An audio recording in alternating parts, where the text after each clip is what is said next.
lệ gió lúng kim là tao na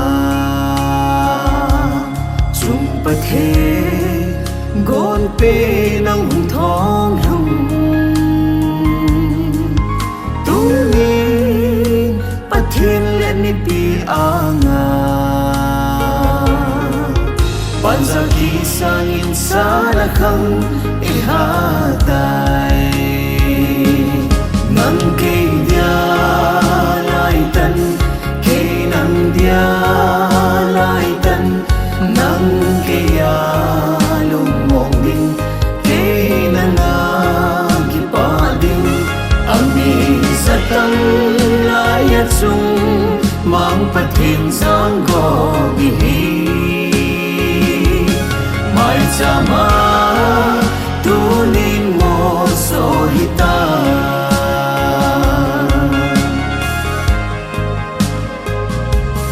pathenin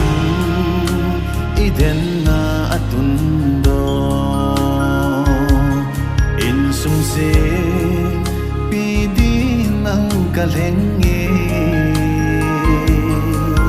kin sung thi chân nó là nung suya ki thu pin sim di nang ma ka hin son ta nang ke dia lai tan ke nang dia lai tan nang ke ya lung mong ding ke nang ki pa ding ami satang lai ya chung mang pathin sang go bi hi mai chama tu nin mo so hita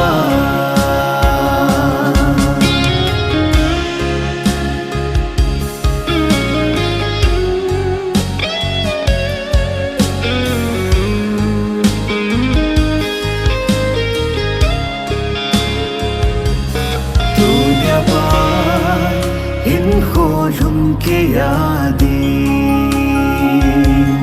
ikite na ran tha po hi te no ni danim ngai lut na dai lo Christe rin sung nom sem dia ong khom jing ding nang ke dia lai tan nang dia lai tan nang ke ya lung mong ding ke nang ki pa ding ami satang lai ya chung mang pathin sang go bi hi mai chama tu nin mo so hita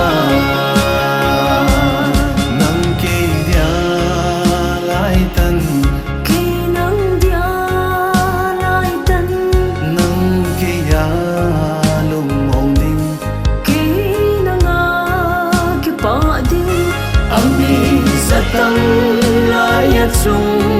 mang pathin sang go bi hi mai chama tu nin mo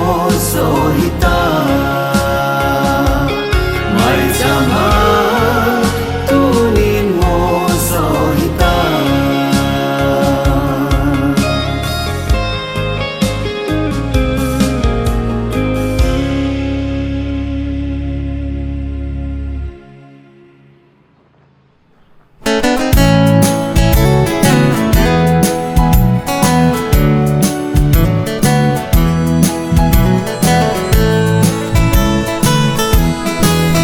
chân e bui ka bel pakai nang bo ne hi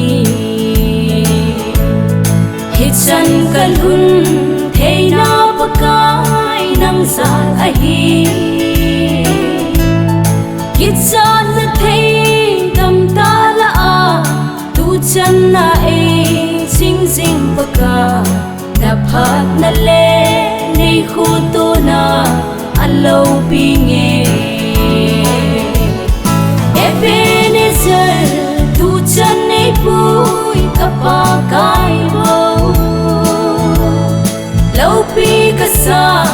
kidang kasay ni puy dan ho kangay tuing hitsan kalhun zo na pakan nang salay một trăm một sa anay tuin nay kai hoi le cô si chẳng si hong ku nay ching nang bo nay thì nan thấy tâm ta ho aku ai ven bi ka pakai nang bo nay pui na ho aki dam nin alo pi Ebenezer tu chân nay pui ka pakai bo lâu pi ka sa kidang ka sai nay pui dan ho kangay tuing hitsan kalhun zo na pakai nang salay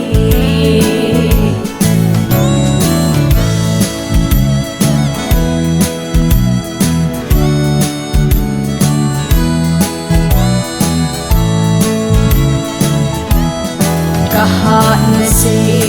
agazo ding ima umlo kaphat na si agad sanding ima umlo ipi kahim o kapakay kain sungsong ipi a kitsan sana ngay puy huy alo pi Ebenezer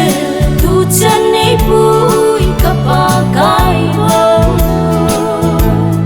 lâu pi ka sai kidang ka sai nay pui dan ho kangay tuing hitsan kalhun zo na pakai nang salay Ebenezer tu chân nay pui ka pakai bo lâu pi ka sai kidang ka sai nay pui dan ho kangay tuing hitsan kalhun zo na pakai nang salay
Amun ise church people Aniko 11 December 2025 Thursday apart 11 a.m. Kinh Thiên Cụ Ninh Duy Lê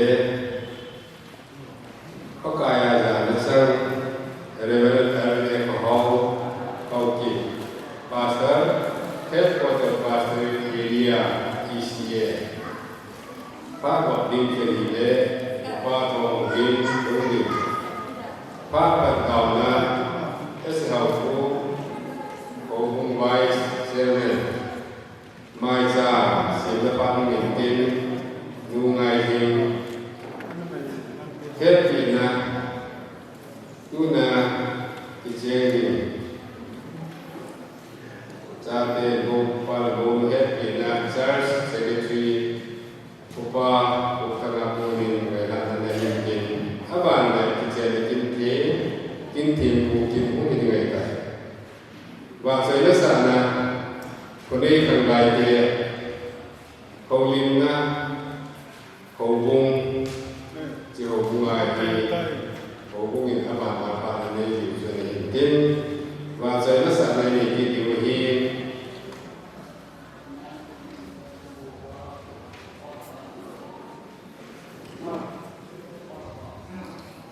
và giờ đó sẽ là vô lăng xây những căn công sai xuống đây nhưng mà vì người ở trong căn amanya cô là tiền bát giờ đó sẽ là ngay của mình các bạn là một người nhà in sinh nhị nhà cô phát sẽ đó tạo về gì và về những căn về các bạn đã phát sẽ tạo ra những siêu kế về nhiều sự của là ini jenah program Pak Bina Sedor Komisi Ini ya program sila komisi lain moga akan dibagi hubung sebentu hubungin mulu dan orang tu di depan video tu sedang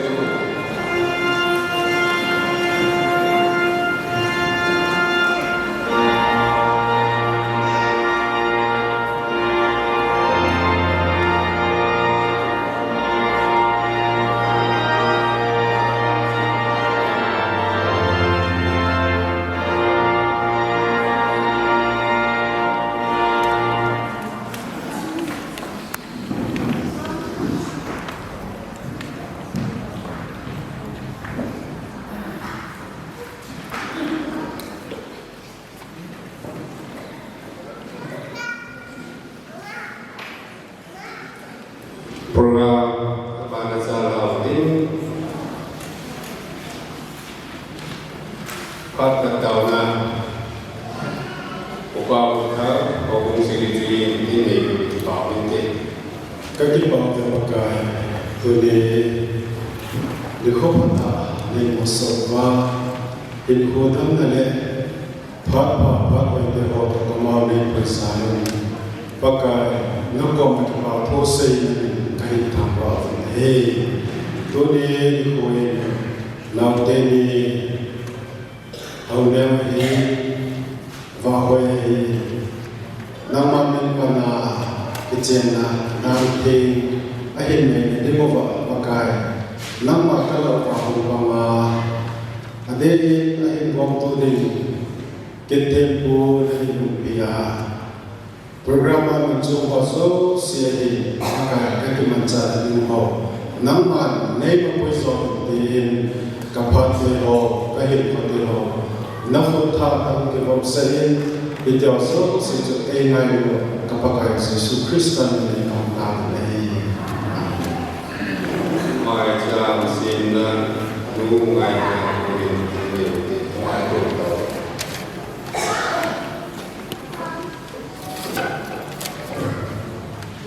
kita mau hak nonton tak ingin buat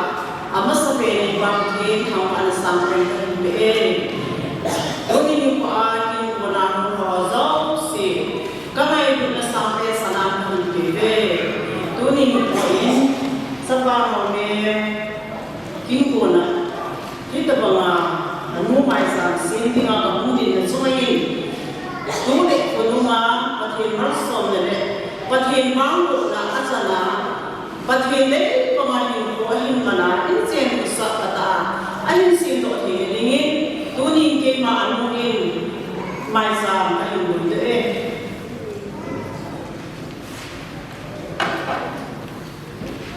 happy na sin do na ko si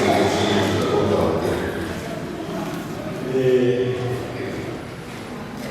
Patin mapuin na sa mobil laute ni jena din chung changa hubung lam kai wala in sumite ho in program ana kisin na mulon lai kinen ta program ko to ni e lo to ba tin ai sin patin anwana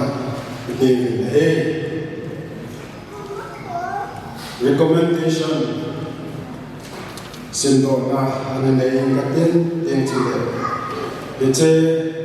simcai cai tu ni kita pu bedo anane ngatin. Ece so cile ama din ayin ko kai din ini dah dia sahaja. Hey, ulu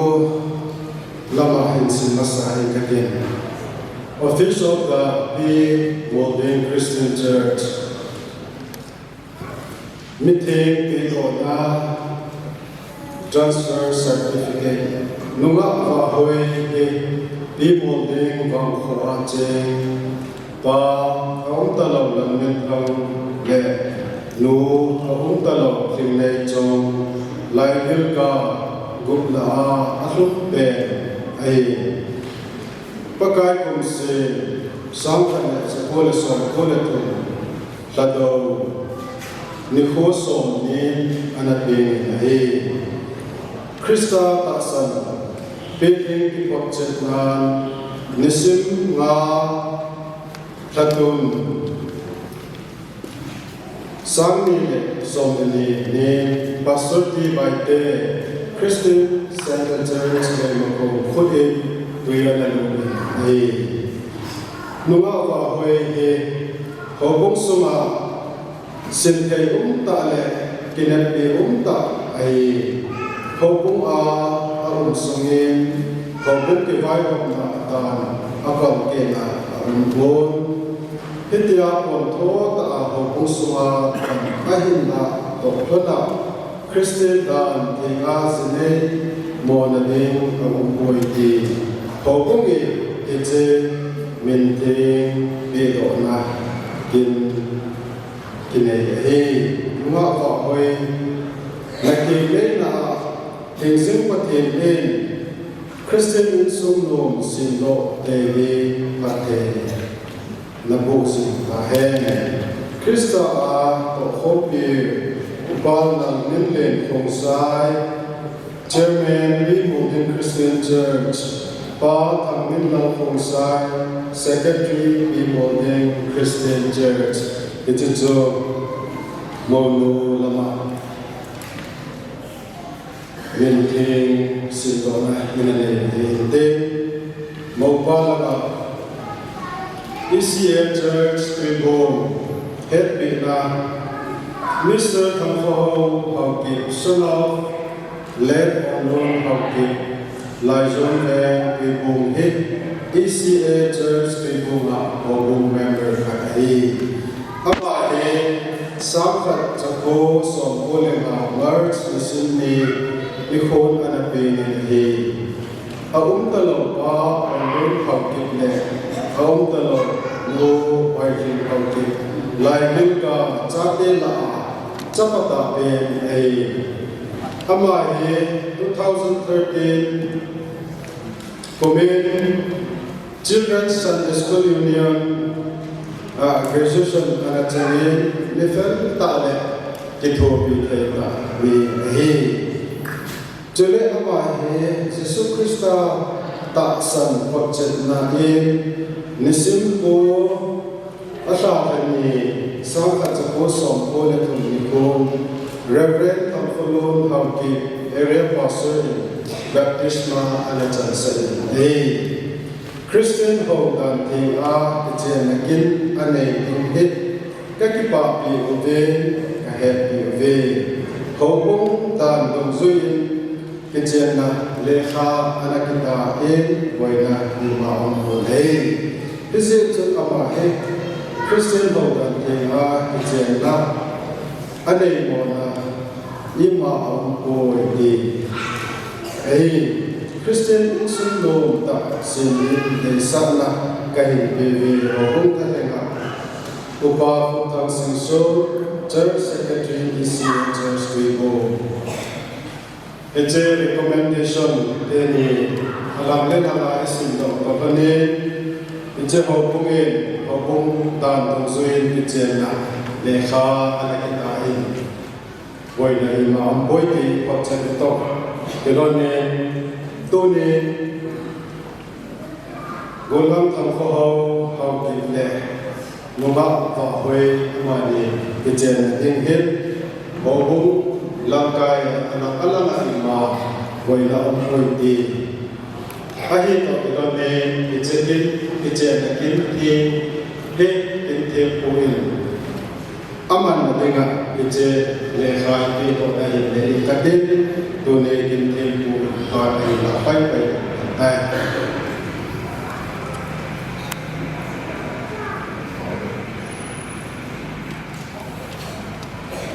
Gồm con câu học kiếm lệ nông và vay hàng sinh amani kia tổ kirim se kino tổ na và sama insumi de alam ale obung alam na kino tổ na ho zain insi ho la thena zain ngadin kin ko hi ahum macha zain alam na sai panale ka ho Home Secretary itu tak desain sebagai imbawa agensi atau kemarin kau dan tiga diceri asuboi training le boleh training ini macam tahu lompat kaya zon ini macam tahu di kema pastor dan sina hikset le mau pada hikset kecantik kemarin kapung dari kita bilang hikset dari Siapa?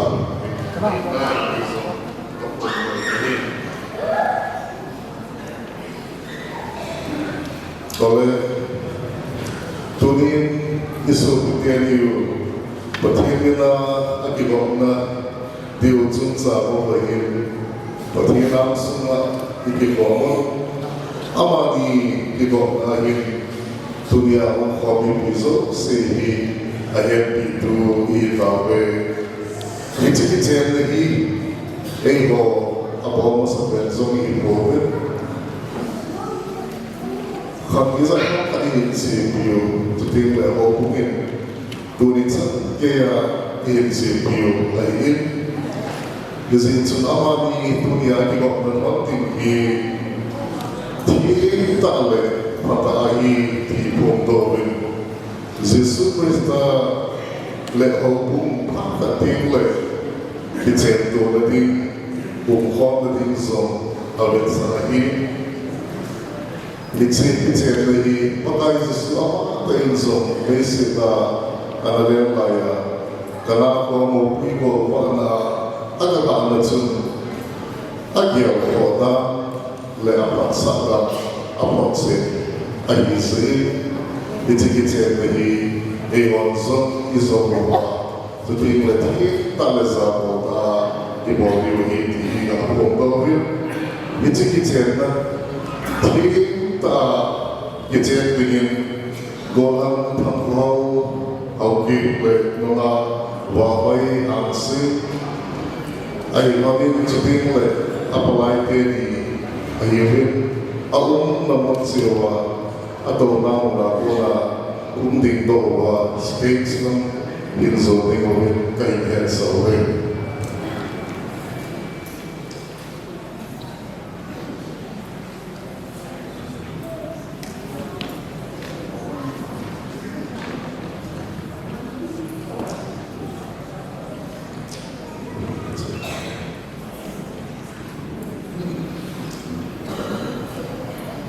Patrian bertingkat 50 serontin. Hebrew bungson datum sangli bina mizo sila itsehi zawanan laupina patin sangalan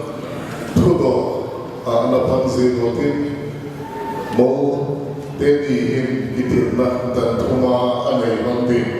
dan tuma itirna anay saiki nule kotong ituto kana agam na patsikin at sa inapa kahit po ng hintin maulang kitip na ahit na iting ahit tuto o sitong amasaw ng kahit ko sa tingin gohan tangkaw kauki nangma patingindana kumkompi sindina lunga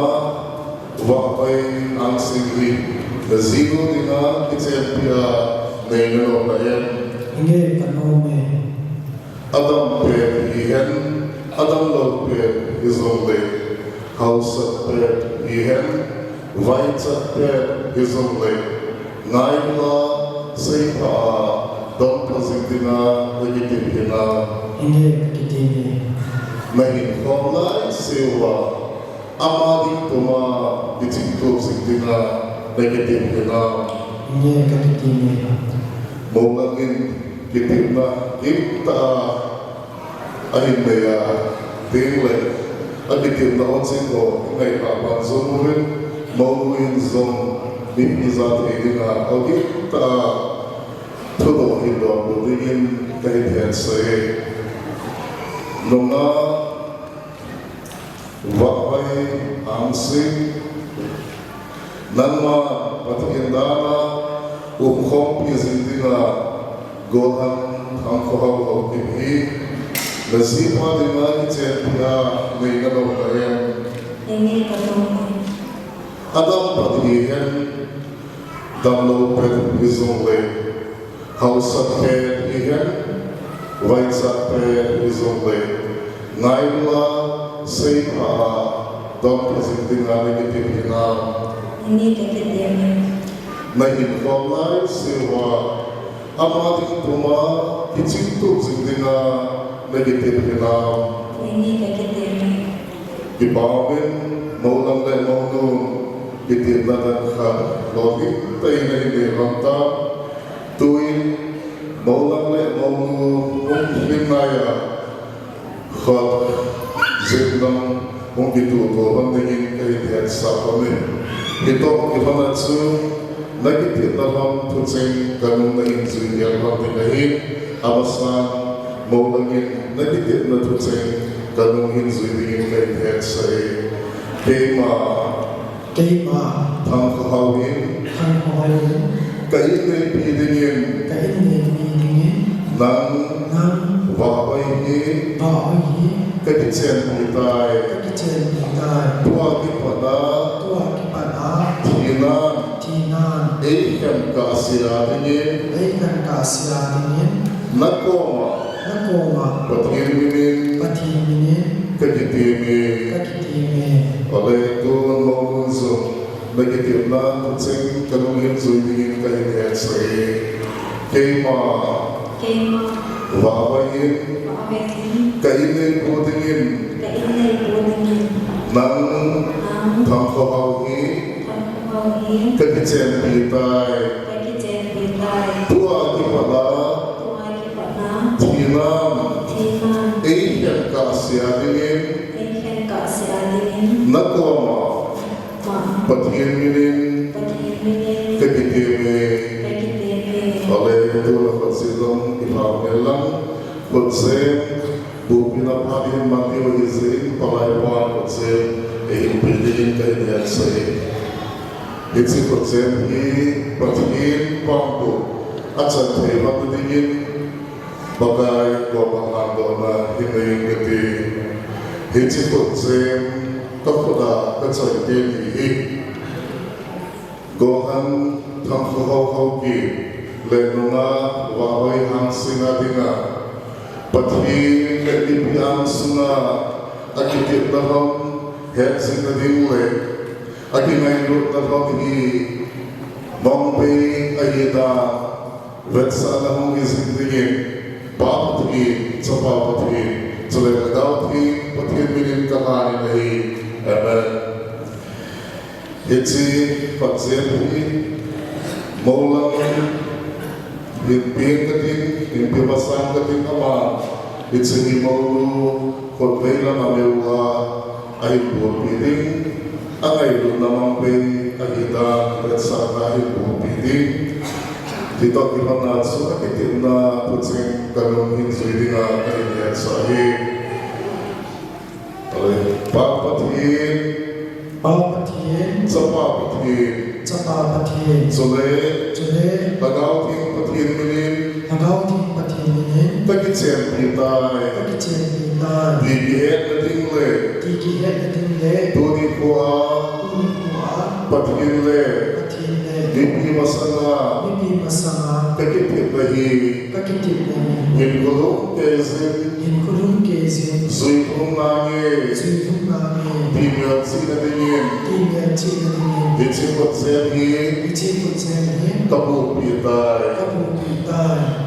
Vanoya Vanuya Kagaw na iso sito Kagauni Zong Sito Kalungting na ito na Kalungtim Ngaituna Tasakong tato Tasan Tato Kasi minahi Kasi Minahi Mawlangin kutse ayin pipa ayin bu pipa Zawin tu niti kutse Mawlu kahin pihi Mawlang kutreilam mewa ayin bu piti Sule ayin kina kutse kanong ayin zuitingin kahin yat sae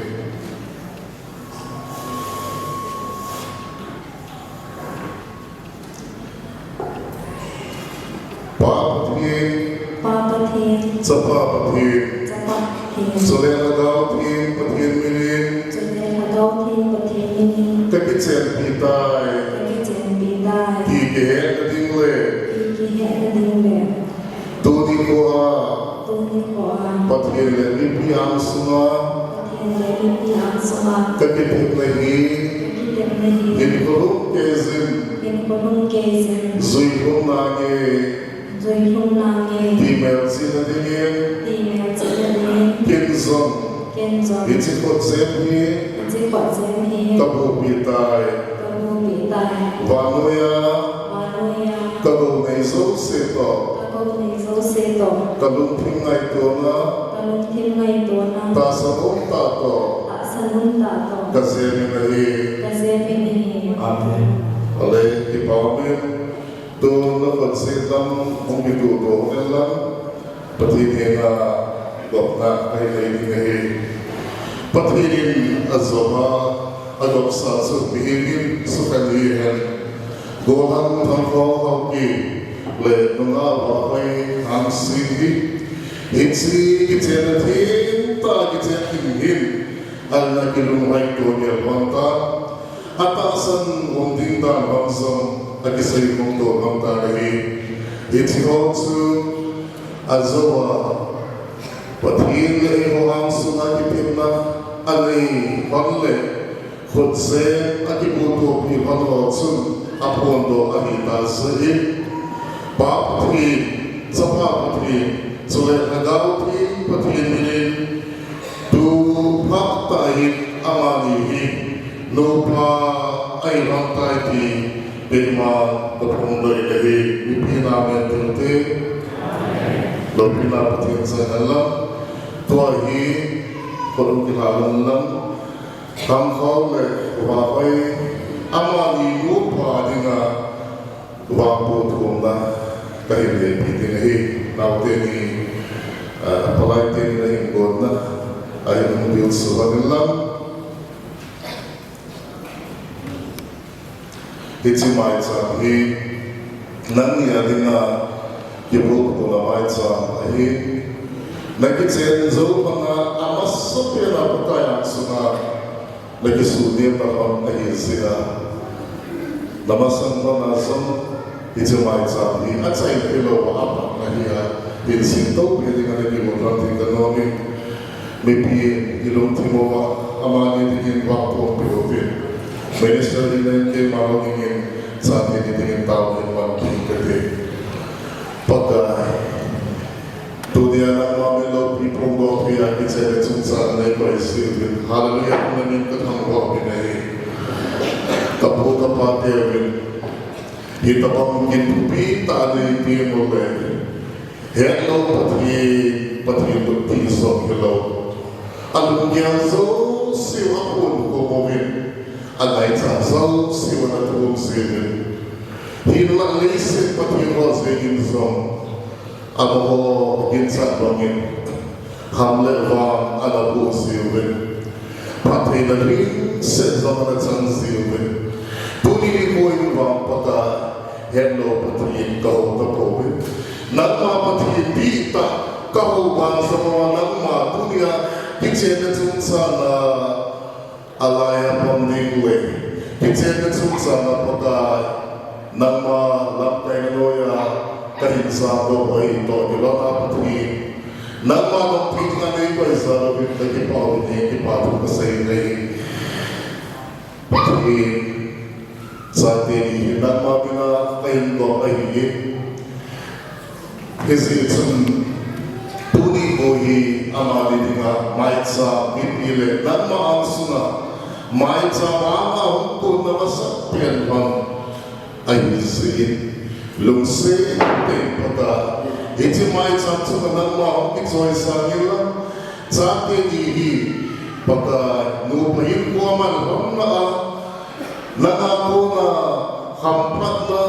waprat na patay ko na at sa pinati mo o pati tupak tayo ng mga katawoy lungse tayo kinayin sing tayo tingin nangin umpising tingin kataw sa tingin mo pagka pinapuludam na napiya hinuswag na napiya tingin kataw sa tingin mo pagka pasalpaso pagka insuna Mopulahin set hinla anibana hinla som senting ayin mi pabin set kalong hipedin panghaw som pagay golang kiti hindala papidin mo na patidin mo na ulo ay tato milana azia din azong tingay na tayo zipahi zinteya tutikle ayin sa mga mopula sa mga zinteya mi paloning tahi zintay na niya. Mi paloning kari anay sa ipinam Diyos sa manangin na henso ay isali. Mi paloning sekali piningin katawpi. So tingle pagka waway so nunga waway kititsu nunga kititip mo niya daka. So tingle akong kawka na mo niya daka apumat sa musong hong kihira kanita. Dunia ini pagka masanaho pumatay na munso mong dapat sa tipong isiya kung kayo nahita ito, di ba nga? Amazon, masanaho nga, napakati natin na nakauha pa nga. Maupatati nga patay naging nakauha. Sa tingle, inso na minuhing sekaisip tingin na naging napampira. Sa tingle, asya din aso, kinay na zino pa provabong som na mga kamo mawapatid na ako na pagkay kiwama mazin no may mantam no may loob sa mga kalapatid na yan bang po din katawin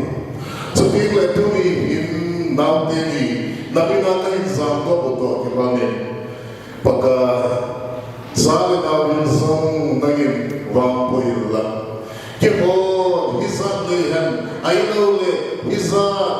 katayin tipuhin. Pagka sali nauli ilaw kitizong hamsin na kanatuhang akilang kagisay. Kaya togo na nang matogo wang kilo putin. Hisa nila katayin katukumo ahile. Tuni ay pati sali nawazang pati na po nila katukumo. O pagka tuni ano maitsa ayin sini. Iti maitsa sumuna mong ito'y sa nila. Insumite kini nalita na ipuma na katsapuan kataw pili lamsan din na agyal na upa nang mataas na zala iti maitsa ayin sini sa kanya na Leisi tuazong hamplak na amunaw di na nagaw tudolazong Christian sumno masin doa nang mabagibang sinay ko man naway pinatingin iti may sabi pagka nang lumay na may sabi lang nang happy may sabi lang nang low na may sabi tingin na ko dapat na pagkaipatin katsate nihi ay ko to sin alingata kahepoy ay lakahe khap certificate ka filak zinglahin pa kiti mo na zoom no kiti mo na zoom ani kel na pakay pa zoom tingos printalo no zoom ting printalo certificate ka filak lahin kaya nasa sa tayo sok kahin pakai nule pa au lau nau sangazo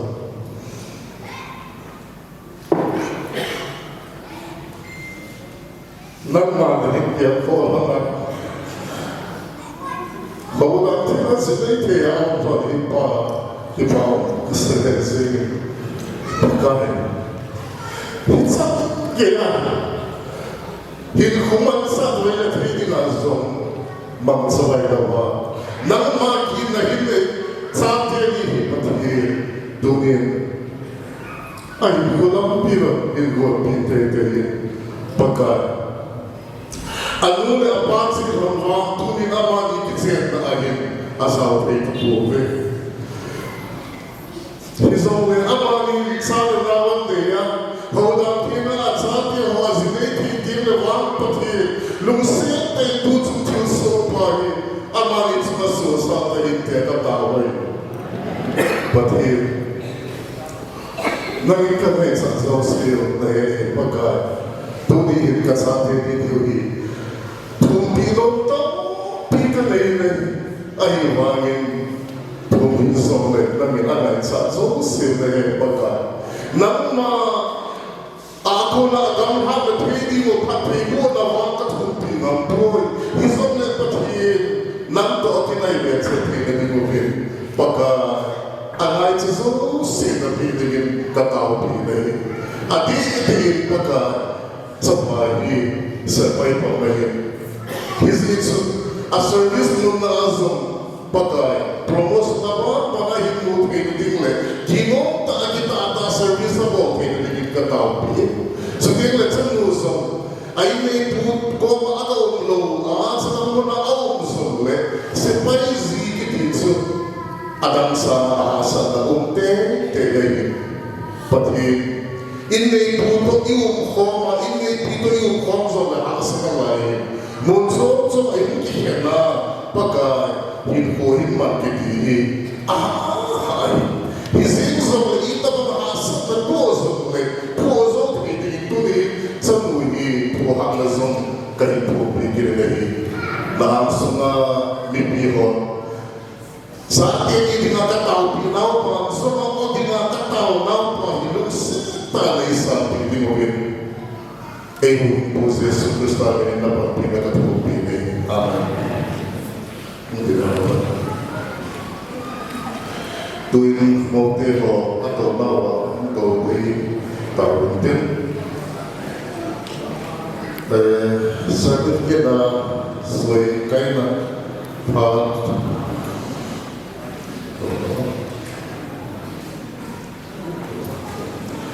Sakit kita sesuai kaina hat. Firman Diohin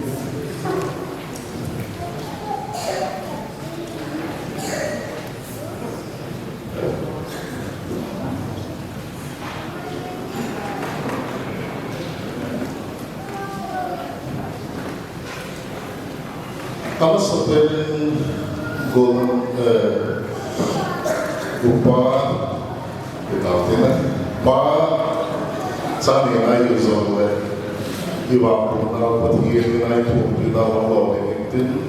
bahkan deh kalau pakai pam seperti kita sesuatu, pam kalau bukan itu soal kaitin, balai pam exam itu.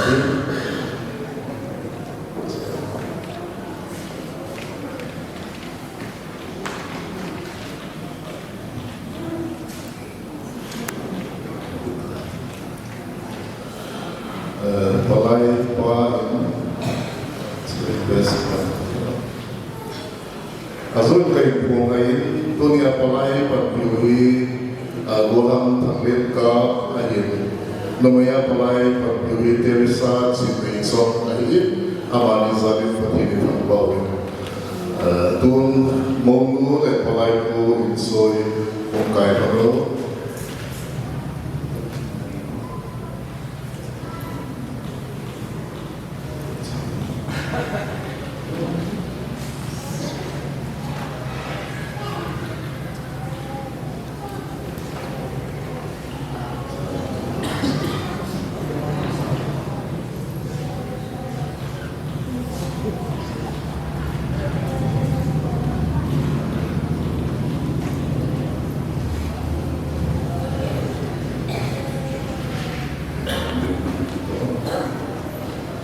chairman soi kai pidin kada ding dan ding ai to ki bane public secretary chi pi ba kada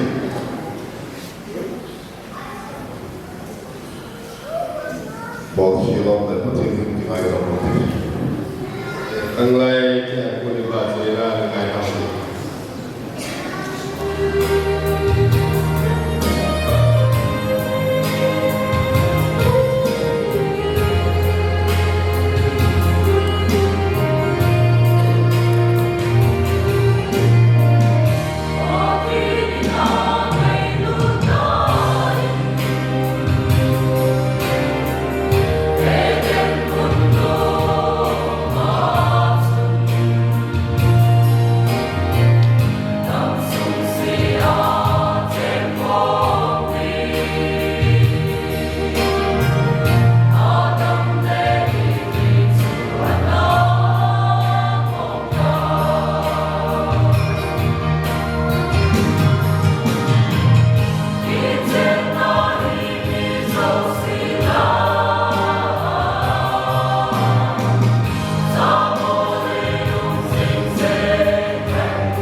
Polina, Omunia Polin, and they can bomb it.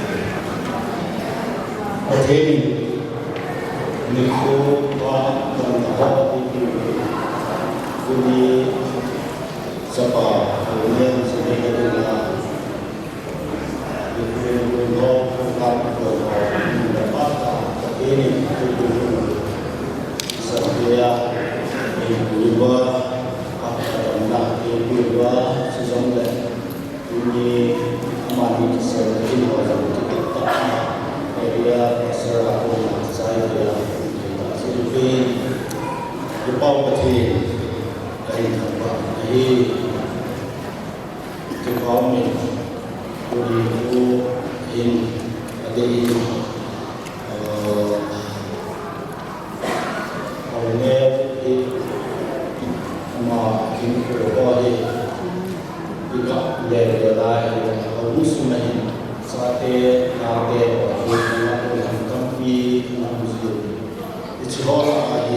Mari kecil Annabel, Naho, Nafosa,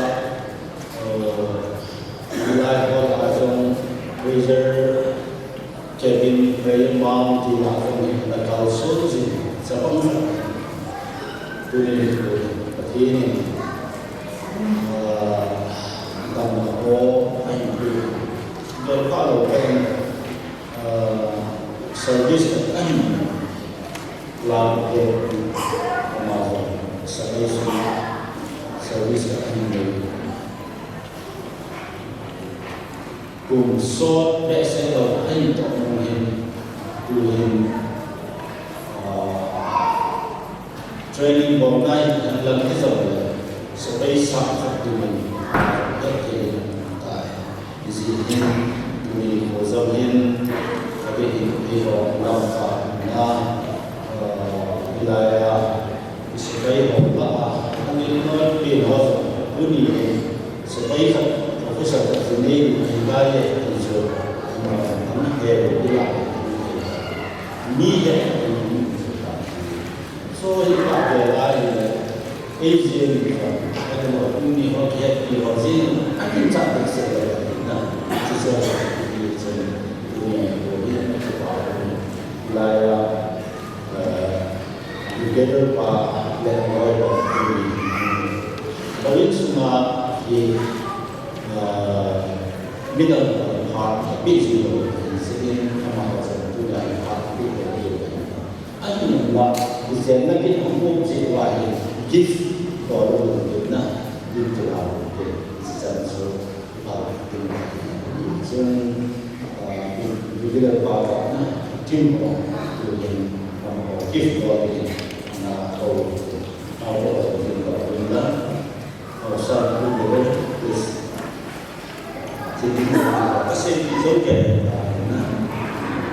foto sesi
training namun itu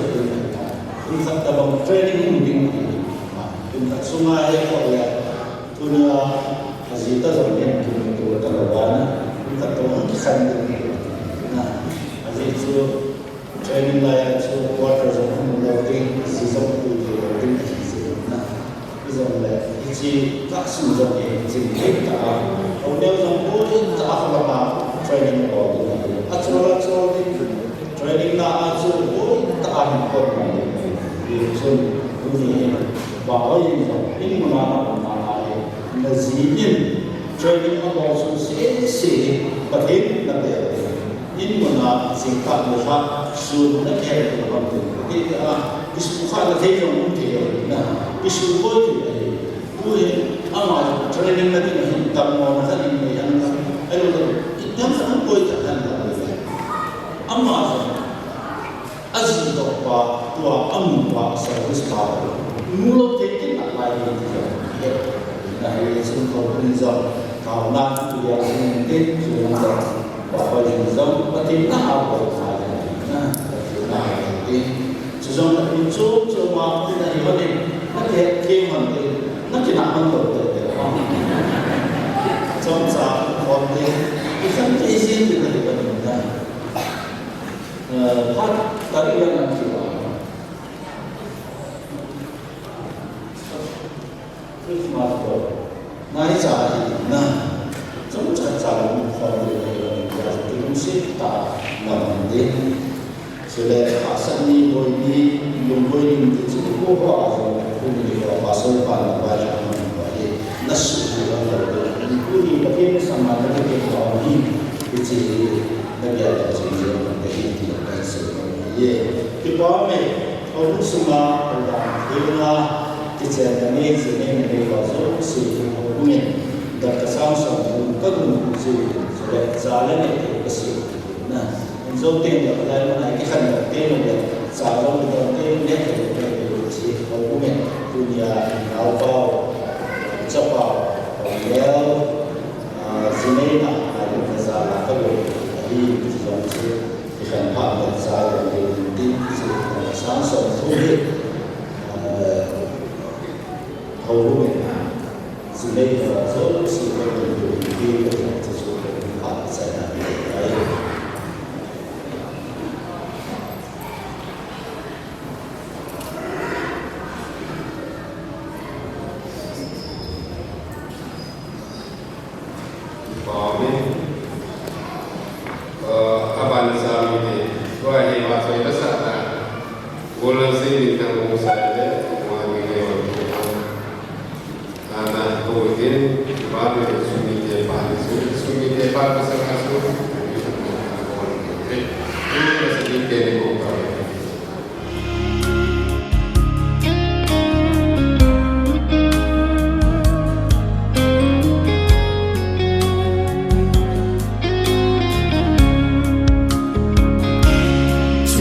gió lung kim la tao na chung pa the gon pe nang thong hum tung ni pa thiên le ni pi anga pan sa ki sang in sa la khang e ha tai nang ke dia lai tan ke nang dia lai tan nang ke ya lung mong ding ke nang ki pa ding ami satang lai at sung mang pathin sang go gi hi mai chama tunin mo so hita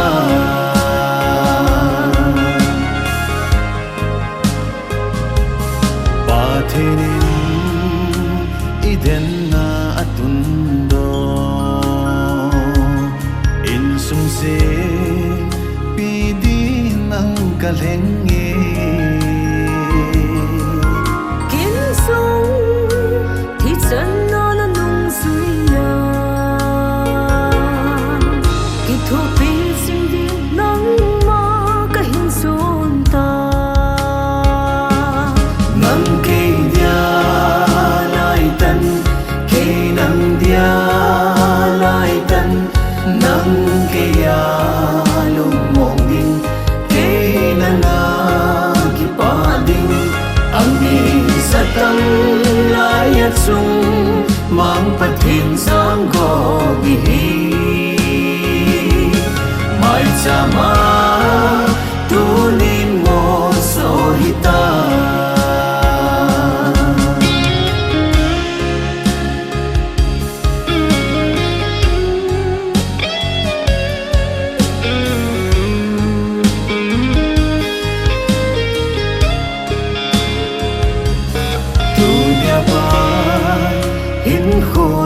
ke yadin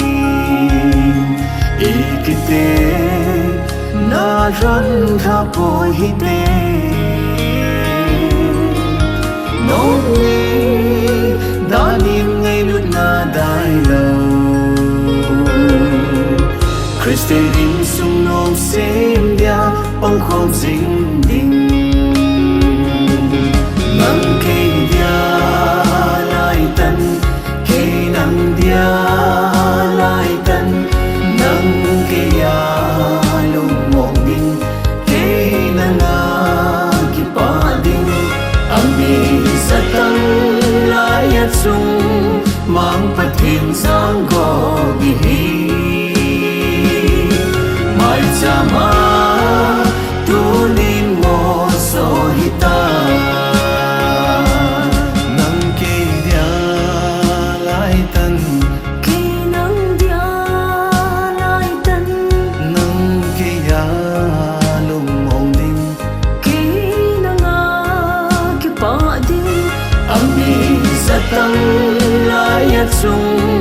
mang pathin sang go gi hi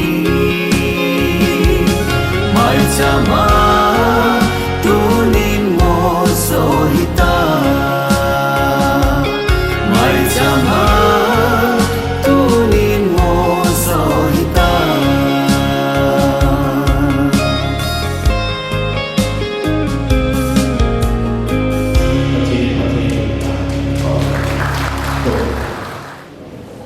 Rasa hari itu semua ayat senang sepahatin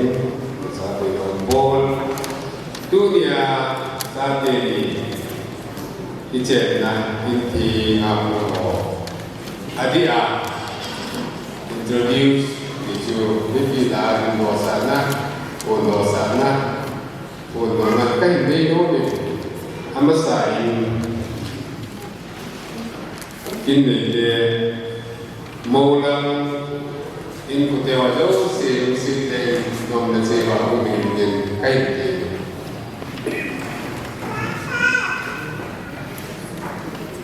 Ipawe total. Jadi apa na mau tu lang awak jauh sih kutewa sih umin kait ini Ipawe na mau sahaja untuk kita Lai phát xảy ra hiện tại in tu hình hầu linh này các cái nghề như vậy in sung nhị theo của mình phát sinh anh biết tạo thế Ama sa penin kita dong pat pai yu papatin manwa na ipinre. Jabana katinin pat pai inaw to ganin ipo hong ngin kechikin ko na hong gini na to ganin so piu na daw mun tingam tina naki hawazo si on chan su ke ki jong la ade alai changa tuna hedayam ta so hawazo si in sungi ke gerin ka ngai na salam kan ni ne pat chai na ngam tina chuban le ni program naki bung bung suin ade namasa pelin minister pa Reverend Echo Pastor area in Lopi ta chai heda wa ta kong phade man naw chuna masa pelen ma chuna yang pastor ko ngene he sida tu ni kin gun hi haubung te hoye kilo ta en thele ko tilen dunia bol le he ni tizali ki kong the wen to bol le program chila ho kitub selen alhampi khat achai na lang ni ta le kita bang to kun ngen ni pi bang program committee ho kun lam kai ho he ho ni pi ho chule yang pa tu to ko ni ne he chule enzo bi introduction hang ki bolta le tu ni ki ni ki na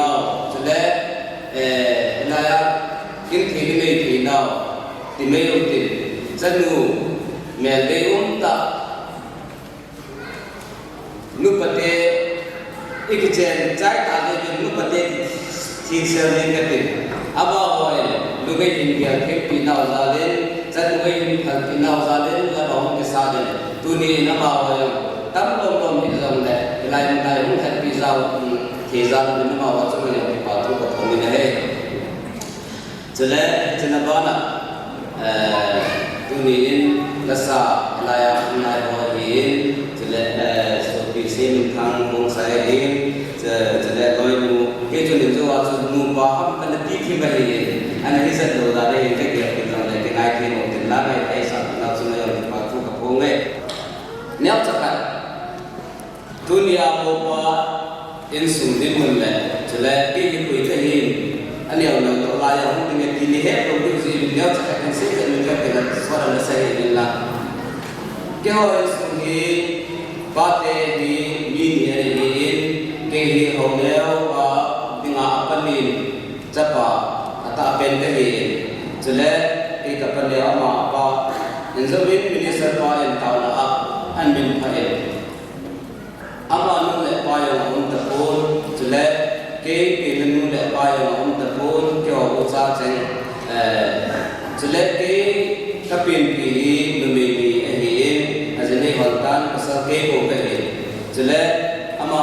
kapan dia ke sungai media ini memilih pasal media ini ama pasal apa ini jadi sukai kau ini semua dimun Acom dang thei pe na report ka pi he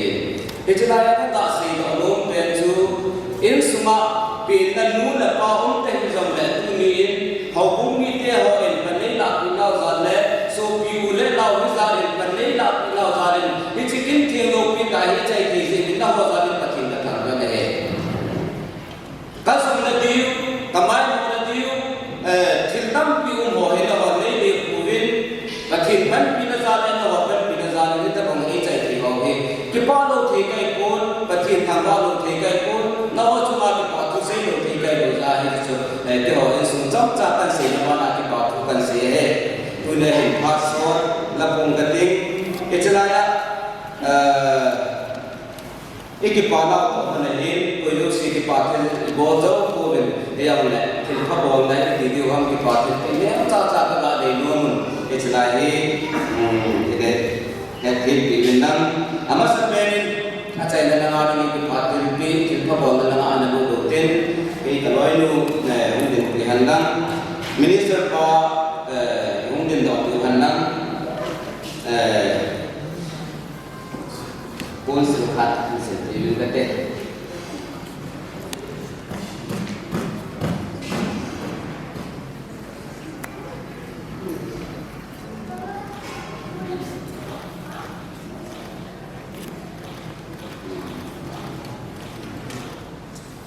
Abadi,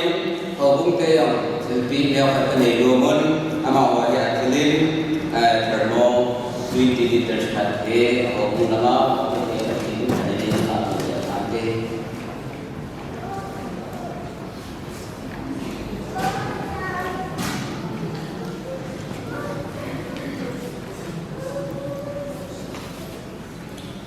Abadi, iwati ho. Yung Tuhanan enlok kat yung san tu le pate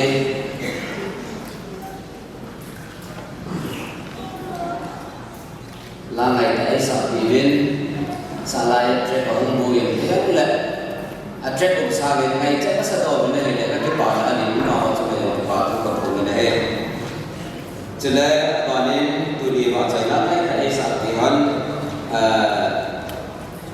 Golang semin ang kung saya nuni ni pai kita sana, nuni ni pai tu kan nama ni dalam envelope terkait dengan santi dan pantai.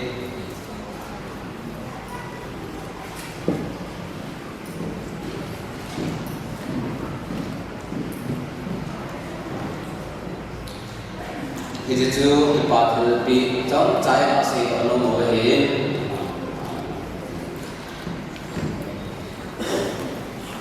Tuni kenal macam sana, kanung bela kena ada omen, atu kehat keluar yang amani he, kumgit dan kumtikai lagi. Kanung bela atu filma kumsok bilung si dapte ni kumui filmu lagi. Kumgit tikai lama kumui lagi ni, ini tuni bela kamu yang macam terkandung lagi. Itu yang ama ni kita ai panan la amen kita bang kin do pi chai hi ana pa jong kin dong zana sang ta ka pi in it is ai bo chang ma ba na khang lai ho ya nang ong khang lin ni ma bu khang ho cha ong ho jong le ama ni pa ti ta ba but thiên la la ho bun de so boy ke ding le nu la pa so boy jing ke ding ke chen le kin ti ni ke ding but thiên ni ma ku ta ha ke to ai chan chi ta se ni le de lai ku ke ke dengan cara itu sih seperti itu bisa menjadi masa bagi orang pun akan jadi mungkin boleh di mana giring doa kesal las orang ini sudah dijual sih pasai sana doa sebenarnya pasai yang jadi itu cuma untuk kerajaan itu dipatu pensel untuk kerajaan kasih kita boleh berlewat ini nggak jadi Tuhin pasai nak tahu na, deh pasai tahu deh sedon tahu na, pada ni deh apa ya, tahu deh hijau dia udah saya nak kita boleh. Lebih lagi kita jadi musiknya musafir, ni kupali dan orang ini pakai ini kesulitan yang boleh pakai sampai orang tinggal jadi proses. Kalau orang jadi tinggal, bukan hanya cuma sampai pakai seperti pakai kudir, pakai sahaja kudir, don tinggal itu masih pakai kudir, jadi kalau orang jadi tinggal ini yang di khusus yang Hati ini bukan Kristus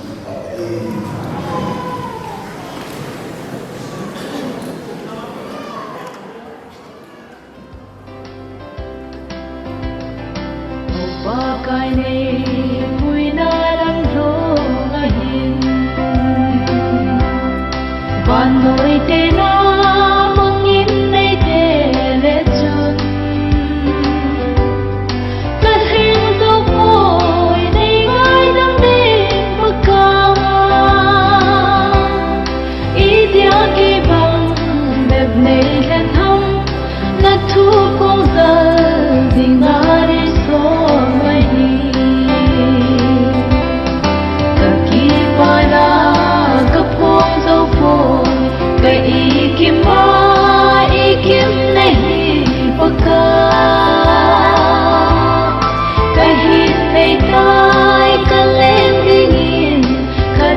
Pele, ngai pe nahi paka.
ประเทศโกนเปนังท้องหำตุนี้ประเทศเล่นในปีอางาปัญจกีสังอินสารคังอิหาไตนังเกียลายตันเกนังเดียลายตันนังเกียลุงมองดิงเกนังอากิปาดิงอันมีสตังลายจุงมังปะทินสังโกบิฮีmai chama tunin mo sohita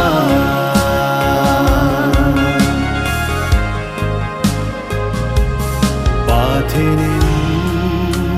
iden na atundo insumse pidin ang kalhengi kinsung thì chân nó suy ya ki thu pi sin di nang ma ka hin son ta nang ke dia lai tan ke nang dia lai tan nang ke ya lung mong ding ke nang a ki pa ding ang mi sa tang lai at sung mang phat thiên giang go bi hi mai chama tu nin mo so hita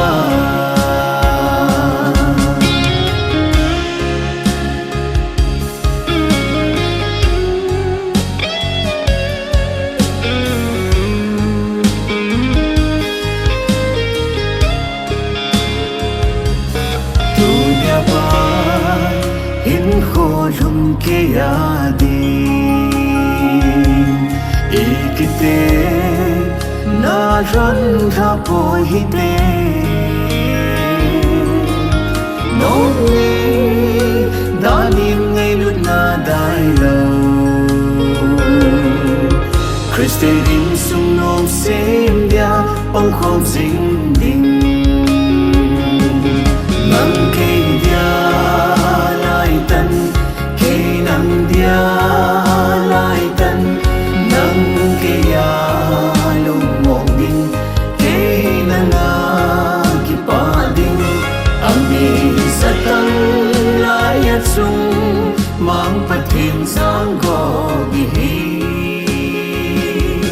mai chama tu nin mo so hita program changlo yung va hile anangai vilang ken khatve hin simdo angkate reception come blessing prayer amon let pa on loan in laizon beng tuibong aphat pung khat makai aniku December tarik som lakhat kumsani le som ni lenga conductor pa let jahau phat patawna pa let hau lemna tu sei pa thangkhai mi pa pute phat ahin pu dozang mai sam lui do na nu nei khuning til khona pastor hesei kipgen wa choila nu thi thim en nu momoi mo pa phat hong hintin wa choila nunga hoinu ki pa thu sei na pangam se be pa phat chei na le an kong taw na hi pa su kholol ho bung chairman hong hiding he iphan ho zo se opathin hingal han do na pa let ho ama phat an piute at chung nong kapa thing sun phanai pi ho zalin ki pa thu senamen ka thangwa bin heze tuni ni kholo ping ta nei pi ho zala nangman hau neo le loi nu kin thieng lo ping ta program te ho chai thein nei pi utal hona tu second session tia chlain mona reception kaman na hin ka program hin panning ka hevin boina i mam la hela program min chung ho hi nol paula na kal sung ho jo se hi phat hi na min lo pi na ding mang the ding in phat phanai pi din ka taw ni se ka phan ho jo se le kya jo se na khuna ki hanen hot chong nong pin ka Yesu Krista na min ting penang tao ke hi liam na thu ai se pi divin pa thang khai in sung mi pa ma phat na piute cái nhìn mong gì cái tiếng cái bà mình có thế nên mong sẽ là bên cái ta bằng phát hỏi mi tận tận tụ mà tụ độ dâu lâu chập bà thằng khổ nè lệ loi mũi in cái bằng phát tê hồ cái thế cuốn bị nó ra là sang thầy lệ mong thầy áo dĩ mà sẽ bên nên bao cái lâu pin sẵn hẳn lắm tao cái thân là chân thu tắm sẽ đi ông bốn sẽ đi lại xã đi tám tạ xã là ngã hầu bên nè kinh thiên lâu pi tại mong sai cả bên vì hẹn năng thì dòng lẽ tu aspen session thì đinh không hiện tên chỉว่าđi chôm be anh ngày lu in sung mi te loi le gol pi le pu te ho zo se so man ko phoma pi ta bang ha te ho hung zau the ya yum ji bin e bon chau chunga pakai menen salam welcome kai mo ni he ki pa me se tam di on po in nin sung thu sei na ri ai pon welcome speak ai ji chun lem na thu ai ji nong ha thei ji ubin na chung ba ki pa thu kan se ye ka ki pa e chan chi ban te abanin na zal pai jing hitivin pu te phat pu do zang aman phat man hin lo dingin ina ko ve ki ho hi ong thing kip nai po vin ama sapenin ken phat ong chom chakat hin lo phanin ka tin phat ong ma hong ho ka in ke hi le hong introduce ma sang ka tin tunia gol pau hau neu tinga hi a gol pa ma ka hi in cái hi 2016 akan zinei cái zinei kuma yang chun hitin na tong ding in go sa ding pi hamin ekitho pi ven to golpa haw ne hi in ting le sar because hi in si tan chalanga sar thang bo yang ko si ma hi honin te haw ne yang hi sipai pang nai lo hin pho jang langa hiti jun nai hung to ho vin to ni chanin ka hei mil the hin hiti jun ke ka hung zinei ma sa pen in 2016 in abanin gol loi pa thang boy hung jinain abanin because a hin tun ama last penin ka sei nom pian chei le golang hau neu hi tuibung prayer share ki ti khat hi EYD prayer share ki ti khat hi ana phut do in tauna lam kai na pangin chapang cha hi wangin leadership quality hoi tananin au asangat hanzon le alien zo zo si chu tauna lam kai dingin ahin koizi en ke yong ka la le bang le gothol taw na mol abang le jacob taw na mol hoi lai ham an ngola jan khowa program bang le songil to te hoina koi EYD ho to ki man khom de program ho hi aman asim zia hi tai khanglai mi zan ham khat hi anung zui an omen it's a ho chu ahin bolin pathina ki pe dan hat dan hi to hi chu ho ga chu tu hin mu theinom zen pa pathini thangbo ve na hi tunia itau nau zulai hul ho jong hi aman akhat cha khoilo ko sipai ho chalai brigadier 22nd sector pan kapi din he tan solva chalai asa pi yong hi na tabang chun ima cha hilau khat to ngai ta mil hilonga tauna namang mangjing pa chu tuni hin mu thei dingin pathinin wangbo na changin tu hin jong lieutenant san hin promote khat an ki ji do ta in kum kiting le training chi de he ta in officer len ta khat in a zivin ba pathina velin thangwa ben he chom chakat hi chan choko ga sei do hin tin pute phat pudo jang ahung lut masang hin hau neo apa pute ama ho phat ana pi phat te mak sapenin tuni ni kholo pi ta ai mu sa mas pen yo pau pathian thangwa na ka hin pin chile tuni ni khwa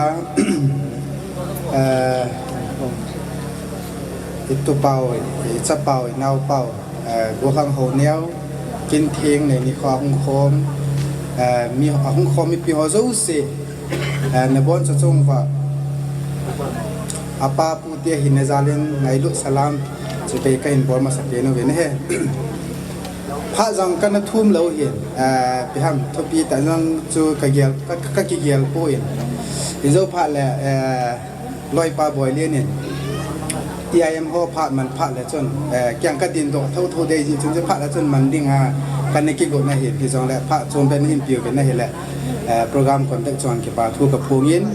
phat yang hi ke no the ding ka ging cha in tu lai he ni sang a sau pu in ji chon kyang pe ham hi ho niao hi apa won lun hi ama hi kani cha a hin na apa so pi kani cha a hin ipiti ham khai sei le khang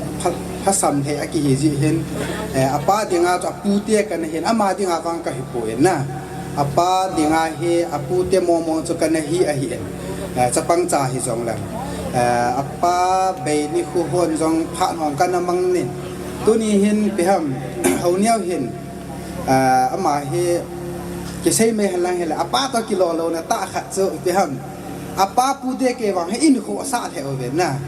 pe ham thil niao cha cha um halang pi hi jong la fon jong hin bor jing he pu hi ti kha ti hin tin kam dam he wen on yam he wen thu hin sei jing na he le in jong akin nung sun thei pu en ji chona mang hi chapang phata a hi ji hen pe ha atu sei hong hi pathin zal hin min jong aza thei ti di ham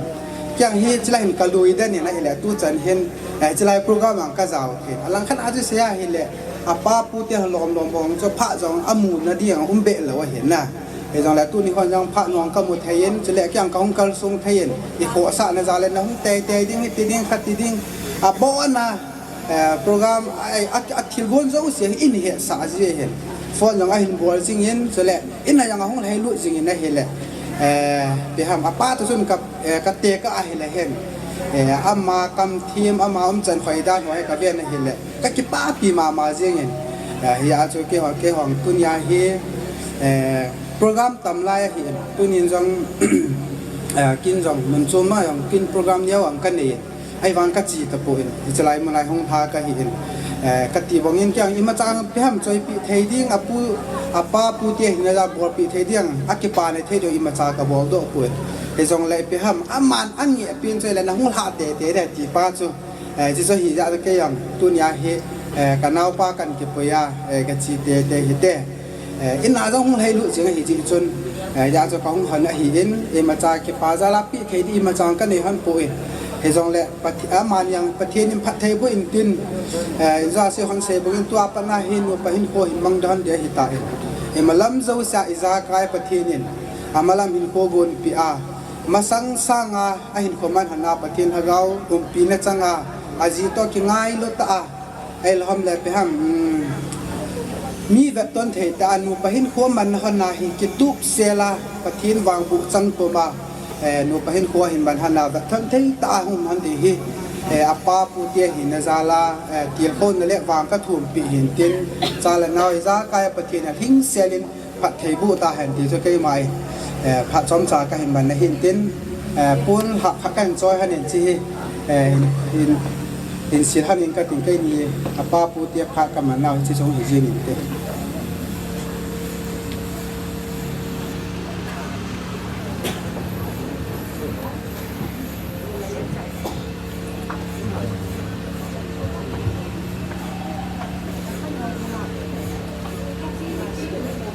a hi le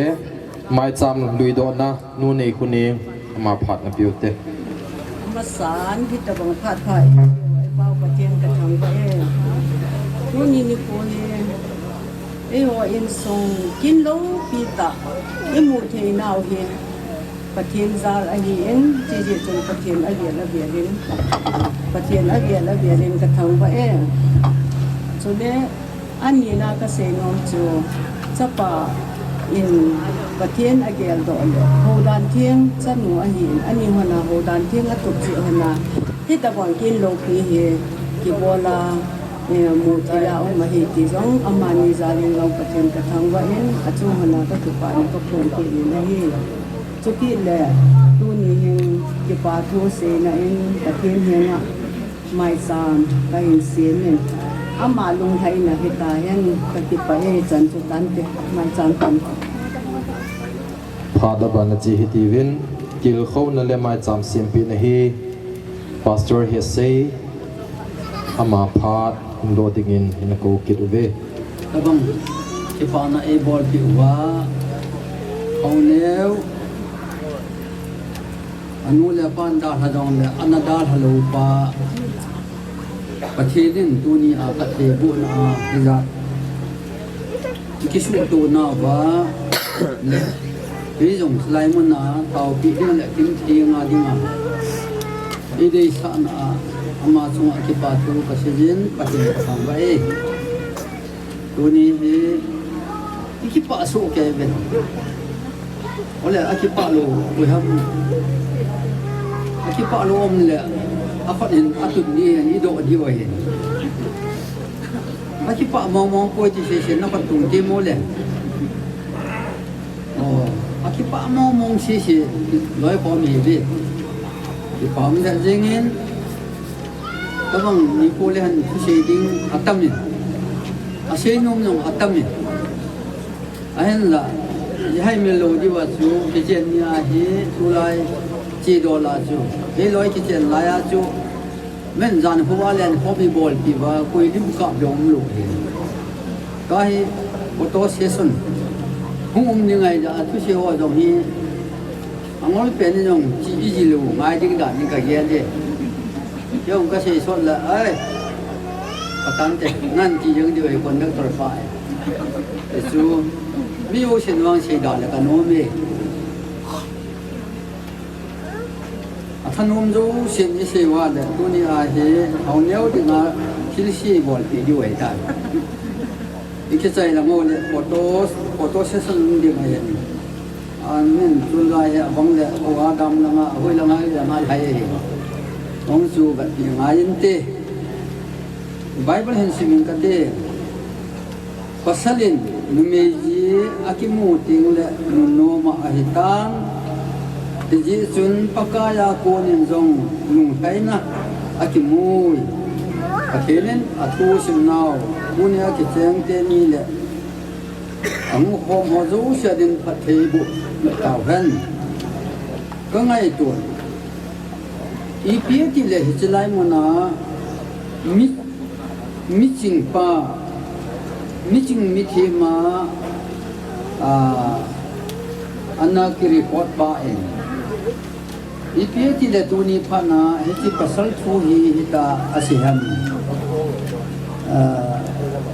ya so Solomon leng pa en zong atam zo aji ahi en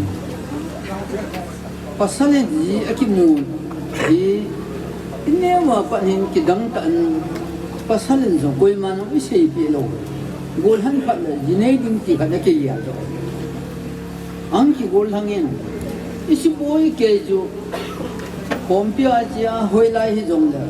ita bang ho ke yi le apa de o ti agelin nume ho na ha gel o e nume ho boy na ong chu ale na de ne akichen pi ding pa chu pi ta bang ham di pa e malaya pakin het lo pa nga phok lam ho ki bat sa o pi ham bol sa bin ya chun na ding pa chu so lam a jeng an ko mo mol khat amen atile huila he dong cha agyal yeng ana su boy anu ko te dong boy phalo ama chu ti boy yeng pasal dong chu ta banga chu kum thei ki ti he asan ji hat ni dang la yen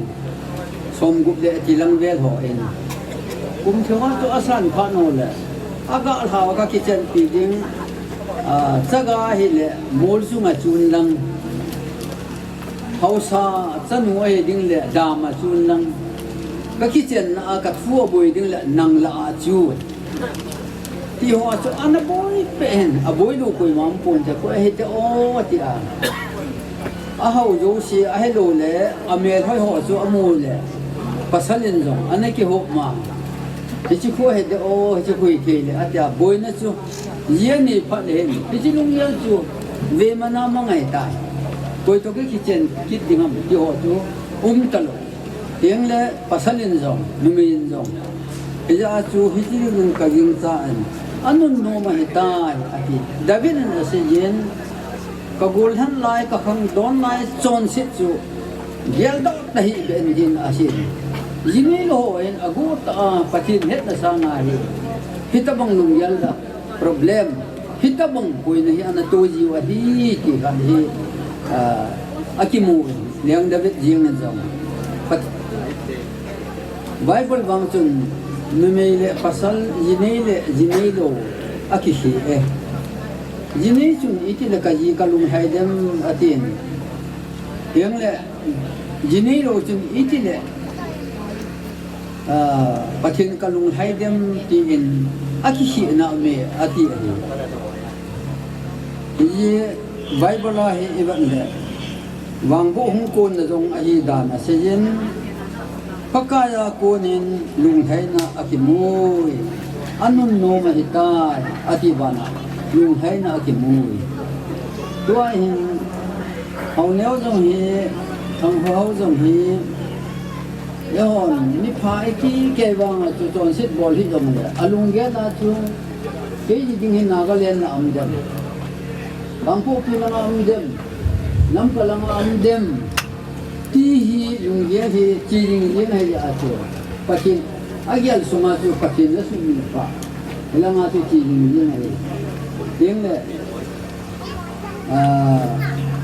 ba hoi ding a chu các giờ là hôm nay tụi nó cái thứ gì phản vang hỏi những cái gì về cái gì cái như ở đây là làm gì các cụ kể vậy không có dùng gì anh là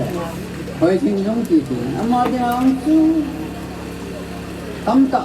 mình thấy tiếng vang vang à hi hỏi Nepali hỏi rồi nên apa là gì tiếng hỏi gì yang orang itu memihim aji ke hol telu aja. Pasal bang cukup ngal hingon le. Turun lama nuan nuk di ayong le. Singat langa nunum tete. Orang sada kita le kangpo pilanga nunum ki. Asyik campaign si hak na le. Oh ka hong dibu na mai. Menai bang tu som thum hong bala pa na cho aji hisu ai ta. Ya tu ni long ka te ni in ka tin ka ki pa tuna hi ka ge la hi mihim hi pathin he nga yin tunong pathin he hauneu hi jubin asitan sa pangho la alam kaya panga sunat jana kyong ka ba na la kalung dom lu ki pa pin anom nong ti a hola la pasal he anom tam lu ni hi anom tam tao pom na ni ding thì họ ắt tiếp vào này chứ ba pi gan thiên long gì không này bộ ta nó mấy ngân tuổi ta cái lời không pi cái tiền bắt trên na hạt đàn xuống là cái tiền khô nôm mà cái gì hạt điều cái gì pi abang anh ấy ra bếp số mai số mà số bắt trên con mà thiên cái gì mà lết nè là lết hậu nè lết in phụ sốt là dùng bắt trên con mà ở mấy gì anh hết meeting dan sang number som thum na sagi sang dia chu pakka la ki pa thanomin chutile na lung khima na de chan na pi ding hi yo lam sei dala ka mi a ki pa thanomin nau sat ding tumam po po la ji ji am tai ji do em ho la he ka ngai to ala au neu wang hen pakka ya ki pa na hi ka gen na dia tu dunia hen lupa hen kuah jong tam tak sepong kate ahen la tu jan ting le mi jong azau luwa jong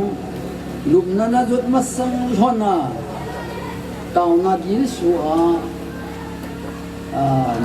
a tiongong ko ya koi man ni ngo ta pon te tau na ni han din ka no me e chu apat nai ting ola bol nang ka te te la ki ja ta de wa ni mo mo ni te bit ni ki ni chu dunia e puding dol phat jong chu he ui na ti le akhet bang a chu ki patan bang ni khelo chu ni sat ding da na he ki ma he ini ding dol phat jong chu he nu na ti ka ai le ki he thei mo mo lu hita bang hi chọn năm thọ ami tua hi Genesis thế dấu sẽ apat này đừng hay tan mu baki ba thu do la chu thế là chúng chỉ đúng anh là tôi in ahasras leng pa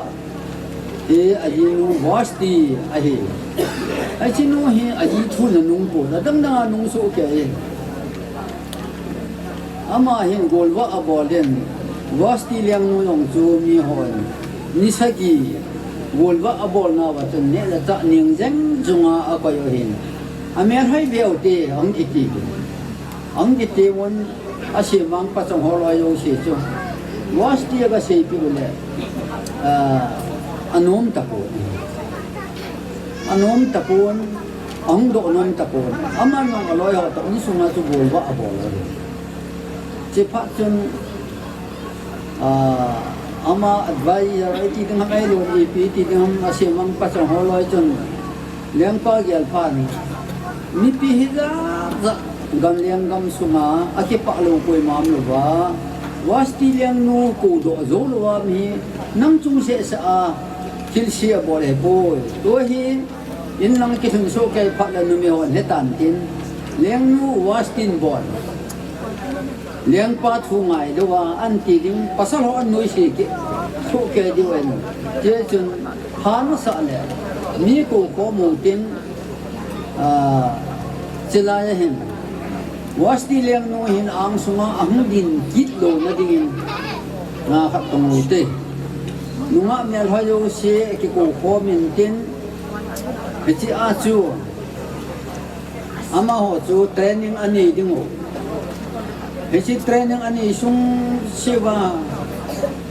training ani dingo chi liang ba interview aboarding interview chu ni me khat na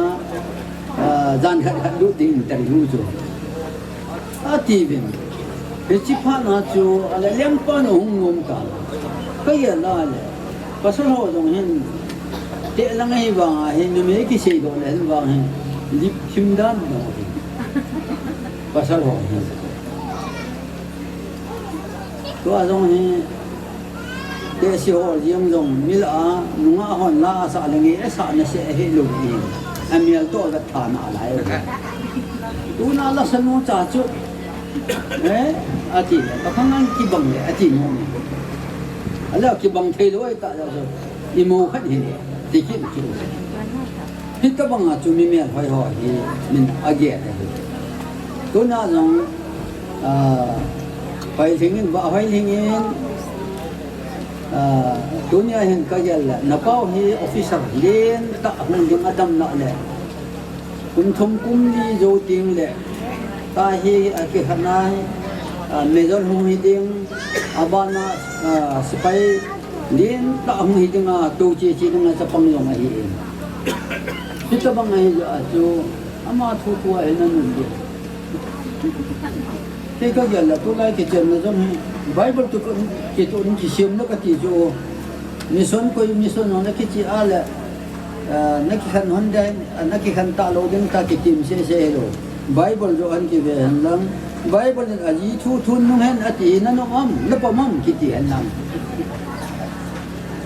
ni manam lo se aji thu thun nu hen na no mam ati le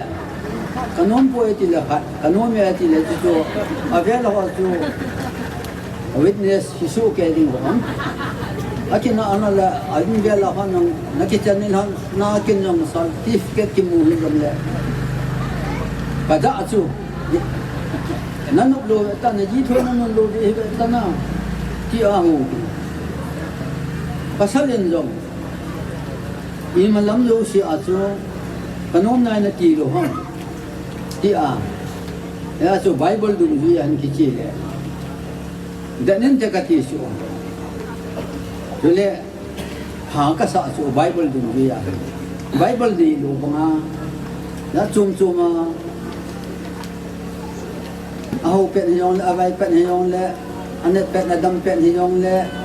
ki ti hu mi yo ko yo sin na tu ta lo su ya chu evangelist ha ni yong ji thu mi ni kan a ji thi lo be en kan wang a thi kita bang hi chu Bible la hi ki khat hi ta ati pa hi Bible la pa na na ve sim tin han ni a chu chu lo le iya na kisi banga hi wasti banga official lendo nga ba hoy thingin ahinga kom jong don selowa aji pa se si contract system kila doa ahinga ko mong pa ya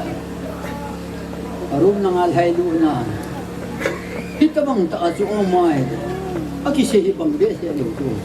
to anong cha mi pa do si dong hi ki dong kit han lang na gol han lai chu kile tha kit ding le nanung to hon nanu hi na ga hel kit dem ketela mu choi diu du di ta chu hel na lo be nge van lang ga to thu di nu mi ho dong hi na ji pa ma hi nong hel kit le na nom dem ki la nom nai sai bo nga ti di chu tam ta ka ti chu ki khan lo ai wa ki ngai ham te le yo la ati khan the lo nam chu man la mo lai lo la la chom society a ko bunga tam ki na ka ne ya chu aki ngai chu ta lo ai bang ki khan lo singam mai thai thai a le ati ya ti ham me ti a le chom ha lo le hin ka mi atam khat le sit thai thai ding la abelu ya chu atui te be ti mi khat I dong le hoya na thai le chu tui nam ti le kana ya ni a chu ta sit ha ni kita ma ki chen na nu pa ki ta le hi aham tam pa ye ting le pathin ne ya pathin lang ma ho wang tu ki mai bu na ko na asu jong ki ye a chu ki de na thu hi ta lo ha pathin na pe ta sa khat hi ti a a ko nu pa hi ing ki chen lo tin la ka yal na bang hi eti ka ing ki pan ti chu ka yal na bang hi be na si dan chu la na ma lai chun tia nam nam ka yal na bang hi be ti chu ka yal na bang hi be ti te ni chu ang su ro pha le sa ki ne yong na tu lu Eja chu tu nin kista a ki kan ko na ni tun te ka kan na nu pa ki het khim na ding hi ngam chung ma ku na ki ting ki loi phom ma ki hi a chu ta sa khat na ki ti wang ki he dan na to dan te ka na chu tu ke siong ku aki manna le khanin mai ta to na pa na me to wa a chai na lang gi ya he a to lang hi the ma tha a lang khana na ma kha la aki ma me le noi lang al hai su ki kinta ai ga me a le a ko lang ai ko lo a to lang an pa that dit ngai su he cho ka them ji ma u ju a chu ti khian no mi the ti ya chu ko ni a hen ka ya la le ni bang do a jong hen hasras lempa ma chu gol ban so hum ji mai hen de te le ba hai thengin manaya sunya ne ke pa pi ho sunya wati hau neu tu la sunya ben gms pdi ke pe am khat asu ale sunya ka ti ya chu hita banga gol ba nahi na ko mo hum hum ting le nanu na unta na te pi yong na nahi te yong da ko mai ta nan sunga na nau te ding dol asanga de jong le na u te ding dol ai lo da nagam na ni te ding dol ho dong hai ta dim chang ta nan go le sun ne ka ti lo a ka ni sing thang hau ding ai di pa nai si anu ka ti ding official dong nong kit ding hen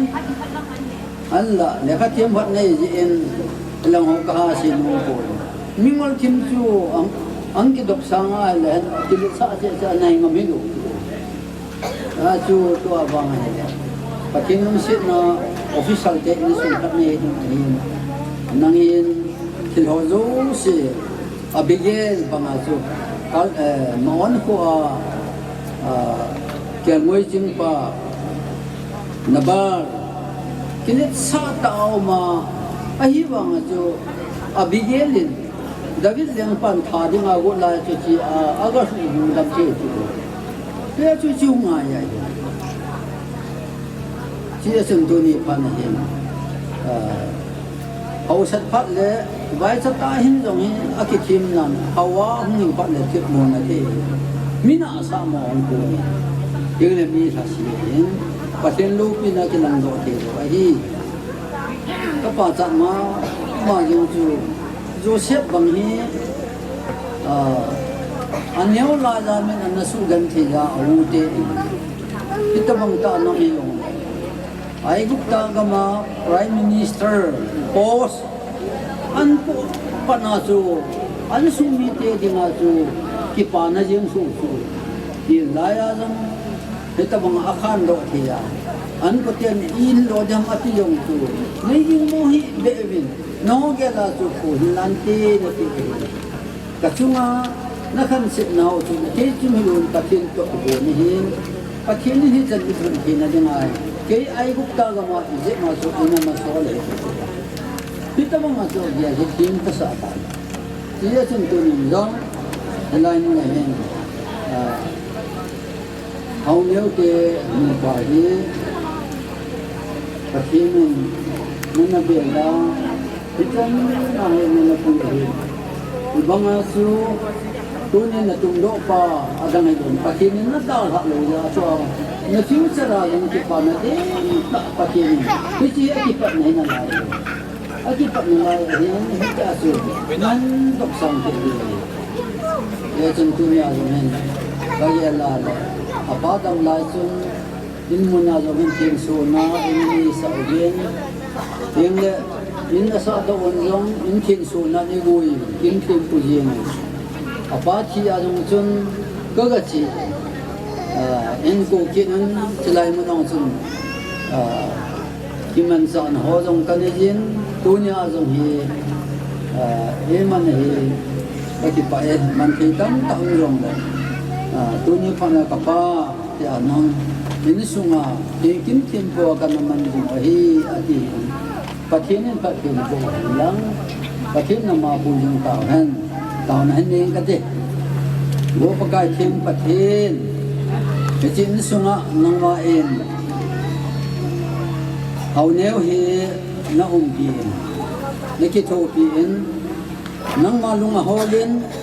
nang ma lam jenga hol lang ako asa en thipa ako asa en taw na ako asa en pakai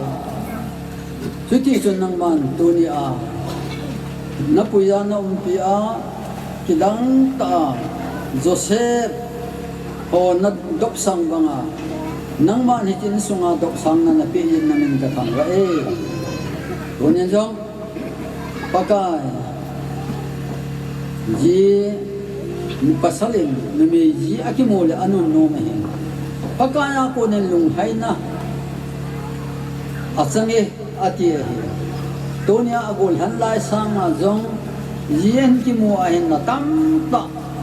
pathin lama hi pakai kathibo na tam ta achana Edom sang hi pathin hi ti lowa sumil lowa pathin hi ti he jinga chutia cho ataw na ban nga lowa dengle aji to jong kilung si ta dam kum nang man na pi a kum hing lowa thi khat sam lo dingen pakai na ko ma ka ta he sa pa chanu pin nang man pin nang ki tho pin dam na pin pakai nang man nei le go hi an lang in chen lu chen ko sa na yo na thi bu ra ka ta he eng le pakai tu hin sepai mun langa achi han lang hi le training zonori lang le chi a pat ding hin lai mo no chun ki su kha the na pakai pat le keng be ya the na min la ha ki su kha no tam ding hin Bijong le nangang sunga nang pati bo na sana I macha boy wa training ho jong patta achaya idi nga na ko magata hi mai langa a promotion line na jong nang man mi khan na mu dinga sipai khan na mu dinga mi thiam khan na mu dinga lom ho jo sin mu so ke dinga ka ta hi jole paka tunia anni pi hi Zonori la adal ha dinga hitan pakai hakat jong hingwa adan ha pai ding hai ta tunin wa hoi thing in zong pakai achanga hi pul ado di hi ipi hi zong le pi hi ta agel sanga phazo le hoi zo a in chen lo chen ani ya tu le ki tu na hin ho ne ya aji pa hau ne win zong aza do tiang le ki pa na jinga dima training an chai zo tiang nong le pakai ki pa thanom kan chen an sim thana phathi bo na hung chang hong dinga na ko ma ka ta wei pa pau pathin lo pin le chai za mo na nang ma chang lang do ni ni chi in sunga angai cha adi ho zo sin nang na he yang da bin pakai nang ka di sat na he ati bangen chi ya chun do ni na mo pathana pakaya ki pa thanom dingen sam som thom na sagi chang din pakaya ki pa thanomen chuti le nalunga na de san na pi ding he ti banga chu pakaya ki pa thanom dinga ka ta hi bible khang lai ni dang la ya israel khatte khang la chu ye ni tiang le kum khat hi i ma cha bolim na dang to lo ding lo dong na to ha sa dang to lo ding ade ta aji asen ji to kum khat aman ding ti chu hi jong le dunia hi pakai hi chu hi ta lo ai ji in alanga pakai nang man pi thana dang sela ki din mo nang i ma cham lo wa ki sen hu kum lo wa nang ma lung set na chang than ding in na khat na bop san le do ni nong hi cha mai cham kum ki sem jong hi o pathin nang ma en Noah mai cham Abraham mai cham Abel mai cham ta banga san pi nang pi chi sunga nang apa apanga nang man pi jinga nang man pathi bo dingin na khana ka wap sa kin na he hangwa na ka pi a paka jisu na ka ta he amen tu khona pastor he say mai phat man do ta ai man pi zivin ama changa ki pa tu ga phungovin vai ge ti chu phat an ki pe laya phat an mang thailo vai ge hilovin a phat chan na hung hin ke ho zo in phat kan ma pat jiu chun phat hi a phat chan an la thei pu bin pu do zang pu te phat ama phat jong hi ka hin pi ki ding a hi in tu in pu te ho phat mang ding in pu do zang phat an piu te ka cha pa e alhung masapian tu kai nai hoi na kho ha kan ni jing ka pot do nai ne ike ko phat tan kam hi ye chon alhung sa ka pot do lo jing da ne kan pot do ta yen ni pio ko ma nai ram kan thum ma sa ne kamin an ke ko yen ke lo ti chu nit mo na len ta nei kai yen nai ram ka thum lo thi loตัวนี้เองกินเทียนปูเองโมนูมินอันเสียนาจันไปหิมอันเดียร์แต่ปีนึงก็จะแบบไอ้ตาเยจันที่จะจงจางตัวเองก็ใช่เจน่าเห็นแล้วเกี่ยวกับปีกับเจน่าเลยไปถึงที่ตีเหตุไปทำที่เจอแบบไหน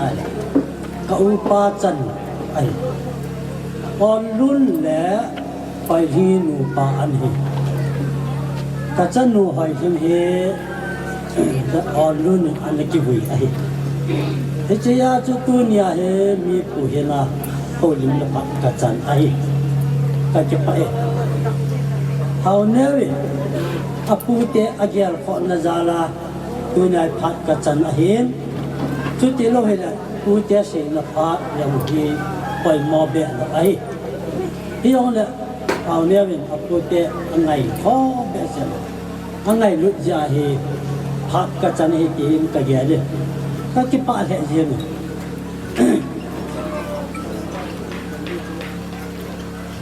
อามาจังเก็บป่าทุกันเซนเอาเนี่ยปุเตก็เห็นนะโจไปถึงจีไอตีมีปีละ tel cek lakan ki ahin hai hung le wa hai he amin han hu ki bang dok dok nai jen tunin tuna ke panawa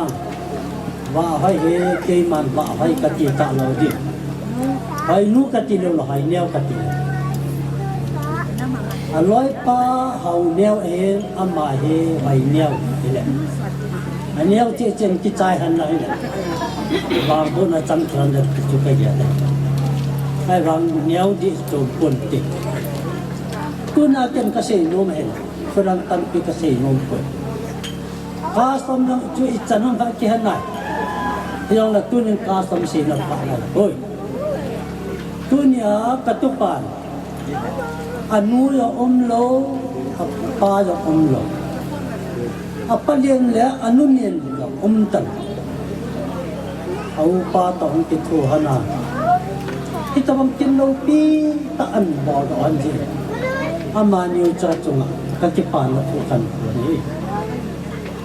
sakat te wai hom pi ding ni lo sakat te chunga pan la the ding ni lo hi yong la pa chen abian jen pa chen anh sama wain hom pi na la kata pahal dia cuma kata panan dia mama amalan ngambai tui bung ko amma he acian wa kana he aniau lai wa pa da chiang ai ta jen acian la ko he ajar phong ho bung ai ho bung lam kai ho ho lim na ki lan se na bang lo ai ki he akimu hết chân ghé pan lấp ba cho bắt thiên hoàng abu đình mong ấy tiai kinh các quý đặc tai để chúng tu niệm cái abu hiền là đó đi nên xung quanh xây tập công này cần có thu yang xây tâm ngay thôi màu lót nhà chú cái xây hệ cái tân nó bảo vai đấy quay yêu sinh kim mian chi rồi cái ông hồ đạt thiên nga chi cái này à sao tham gia mình ấy không ăn nữa cho nên là chúng cái xe cái xe cái chỗ tôi như trong lòng trong cái hàng đó, cái này hệ ni cái pan là điện bên ni à, tôi đang tâm cái miệng chỉ rồi rồi chứ, all in cái xe rồi, cái nhà đấy, như phải đăng đấy, all in cái chỗ điểm chính tên, kan Adam chính à, Haman ni yang Adam chính là, kan có thu hi han lang cá sấu thu hiền lệ, mọi người cái chỗ điểm tin cái xây form thì nan tin,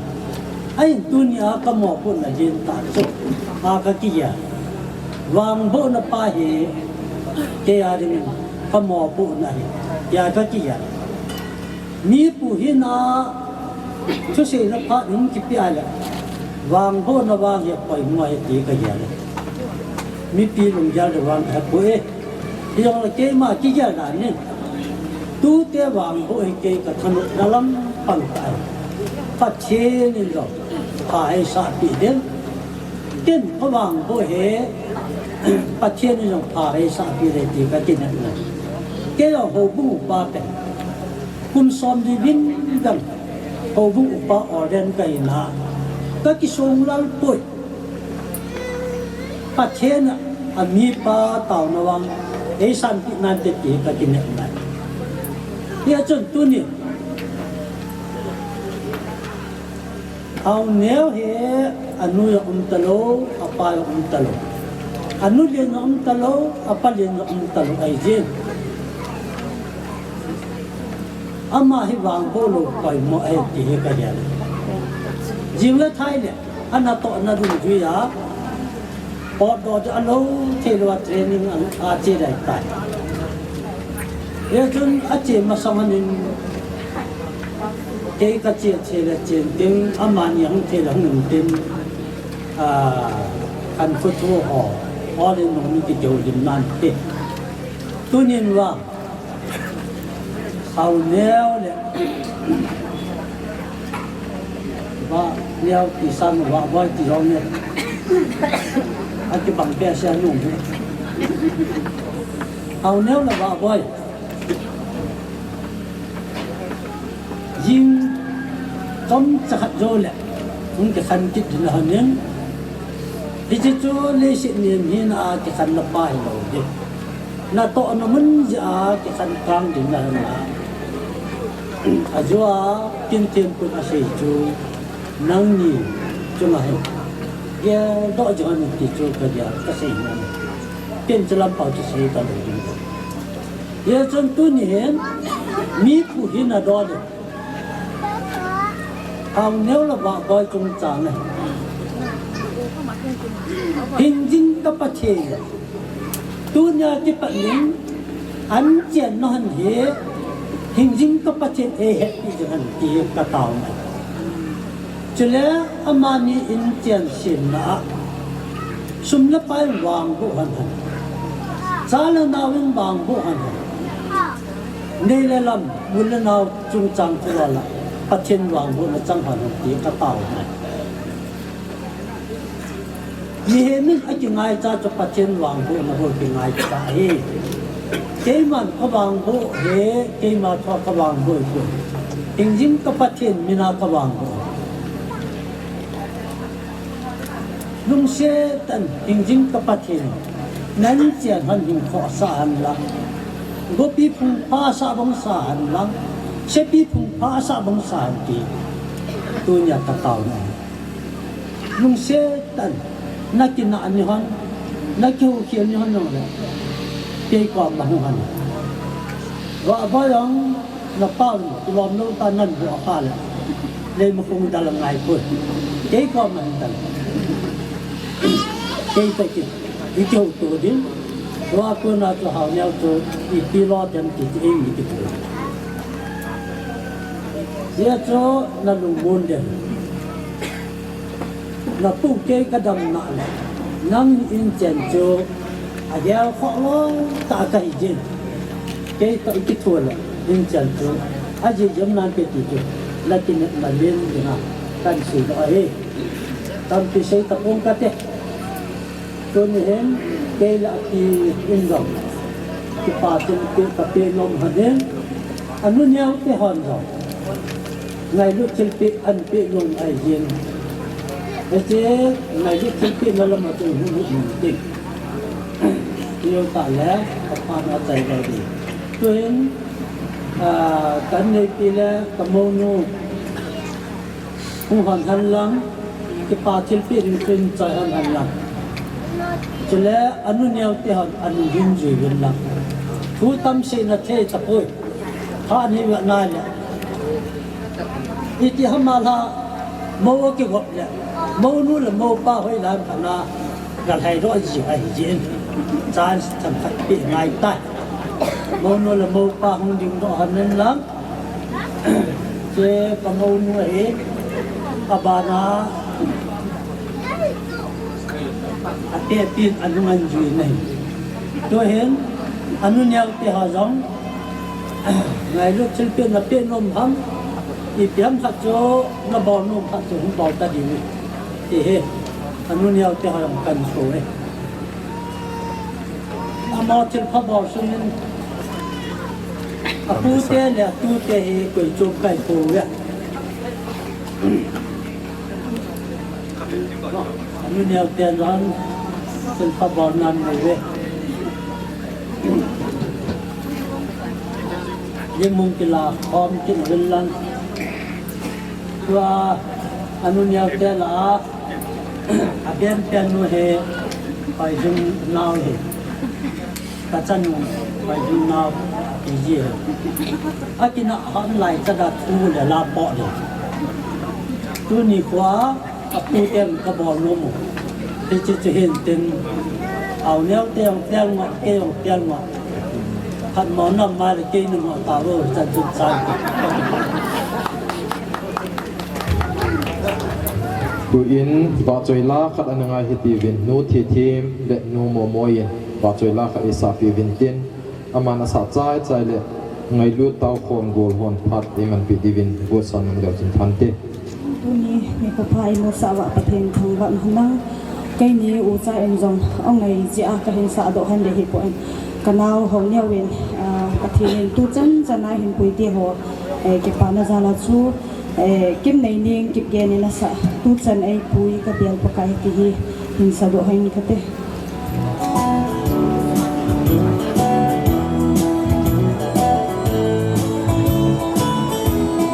tu chan ai pui ka bial pakai nang mo me hi Isang galhon ay napakay ng salahi Itan na thay damdaraan Tutan na ay sing-sing pagay Napalan ay kuto na alaw pingin Ebenezer, tutan ay po'y kapagay Laupi kasay, kitang kasay, may puwidan ho, kangay ko'y isang galhon daw na pagka ng salahi. Motsang-motsa, anay tuwing may kay-huwile. Kung si-tansi, o kunising ang buhay. Hinatay kang taho ako, ay bengit ka pagkay ng ko. Ay puwi na ho, ay ilangin, alaw piye. Ebenezer, tutsang ay puwi kapagkay po. Laupi kasay, kitang kasay, may puwi danho. Angay tuwing isang galon daw napakay ng salahi.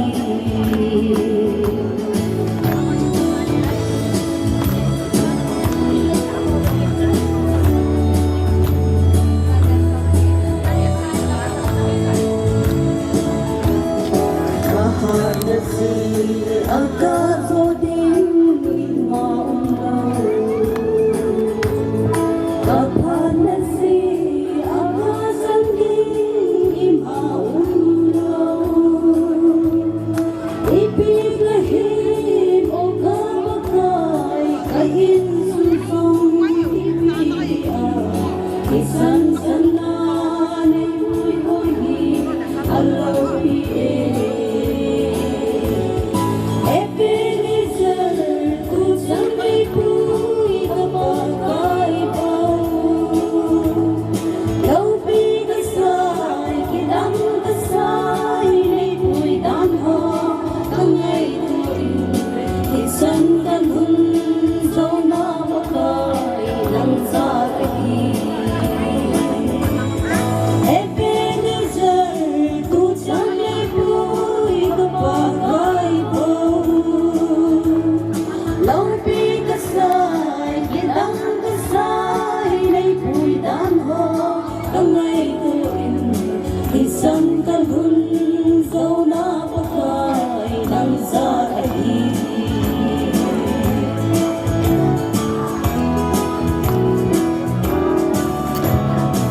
Paginin pagkaibog ama sa penin kandak pa padahin pi na chun rama chun agi pathu kahin sayin chule tu ni a hitabang kin laupi hingom do a loi pa hauneu ama hin ko zali jong pathen ka thangwain tu ni a ki ho hi ka hi vai le hin neu lai pe sot lai a panin ngai lut tau khom gol tin ka kimin sauvin kana tau khom zingovin pathen pat na zalin tu ni ko chan ge hin jong ka tau khom sing lai zivin au neu jong tau khom na gun chu ta na pang zing hin a service ne ma sanga pana tu ni ko pathen in pathe bo ama jong tu ni ko a hitabang kin lo pi ta kahin gondo na chong hin ke hor jong ka ke pove ti vet san in thil pe neu ka kapino mo vin ke che ma jong ke pata hin san pi ding mo vin kahin timin ka loi le ka pai te ho dang dang ho hi jinei to mun chom choma tam ta je hin ka kim thei ko da hong kam kong ko hin tin tu hin ka loi no vin chi thi ki pa thil pe in sim do pe bin tin ka hin pe do le ke ho pha ni khung ki chai pe de tan te Hello hin sim la pai sing ka tin ngai lut tau khom gol ngay lúc thưa bị tàu na in imazau si akikyal sa the thang khâu hậu kiệm tàu khom na a ta sanong ta le kunzu ta ana pan na le pathin hau dan thinga kichen na nei na chunga na tàu khom pi gol chengin ka ke pa pi nau mel chi nan he ji ka hin pio ve Christian in sung nom sim do din pathilin na lam pi jing han chu me presented by mai lu tàu khom go chu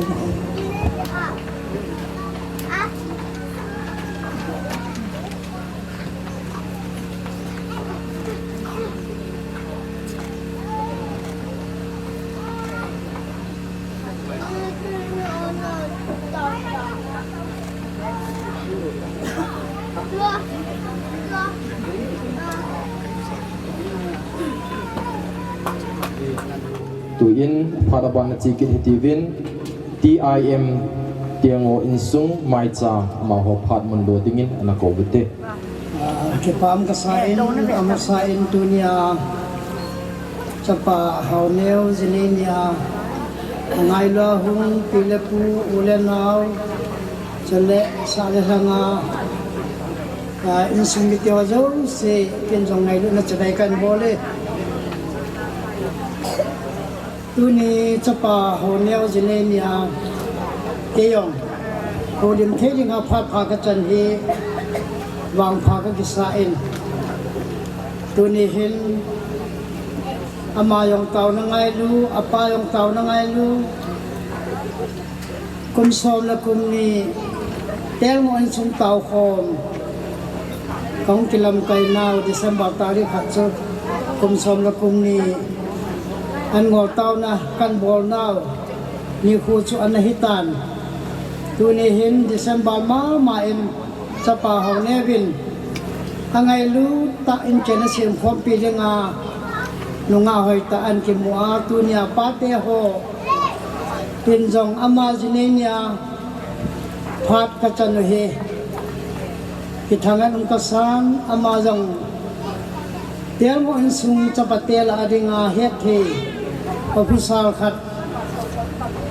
akine hi anu apate ho taw na jong azaveti hi selo thing ka gel pon tuni hin apa paon nun jong hi temo in sumai cham committee member la ana pangahiin temo in sung angai lu in taw na khosa mile in sunga dinga pan anala ai takilhon hin tunin amani dal taw jong le ato khompi an sumi te hon tunia chapa ho nevin hitabong pathin mina ki chena kin thiang an bor ro hi apa jong bana pani hin be hen nang hile ki pa intin lung oin te ti hi ka jing cha en ye chon chapa ho ne jong ta panahi nang jong na loi no hi nanu na pa khela asuna jana na ki holim pi jing le in chen shi chin khom pi jinga nan ki le nei ta tu ki lon chun tunin kin sinom khat kalin Pemo in suma cham committee ten taw na mol khat akibolin ti cho hore akisain te yang khona hin ichan chitin nam tinin jong mison zo sin ang taw na aphat pha le mangin family a chi loi amin ninala chi loi amin tunin chapa haune ko ma kawai tha nom chu na pa jong taw na long kaya pan anala mai cham committee hinari ko na min mahita kilhonin nadam le pathinin nang jong nen pui jing pentin taw na mula hin na pa minin cabin khat na zo pha le tu yong ka tipon na pa gel do na dingin na pa jong member ani to kilhonin taw na mula cabin khat na pa manin hingong in ti chu na loi nu to nang chu to handing Keci hingong halajan tihi napan kan desa na kan sehintin tunihin insumai sam komiti ni tabong hudam thinga jilei ho ki papi nahin Holy Bible Nang sumi te kisinto kan sken king bung so mi changkhat thupi ichi piu ta kilon hen ichi Bible presentation kan body wa hin tunin advisor hi thum kan ei bin thum hoi hi kabon wen hong te kon committee ho jong hong kim the po win upa thang khai ti belem ho sapang chu advisor hi chun ama to committee secretary to pe kumiwang yung wale hau neo le aloi non jong in sumai chama apate in sumai cham lam kai hon pathin phati bo chan na ding le apa om talo gel ro jing ringa hi chi Holy Bible kan present dio hin hi chi ama ni hong ding hen nang te hon nong lim kha ki la piu te hi chu ki ho phat a chai ne tam te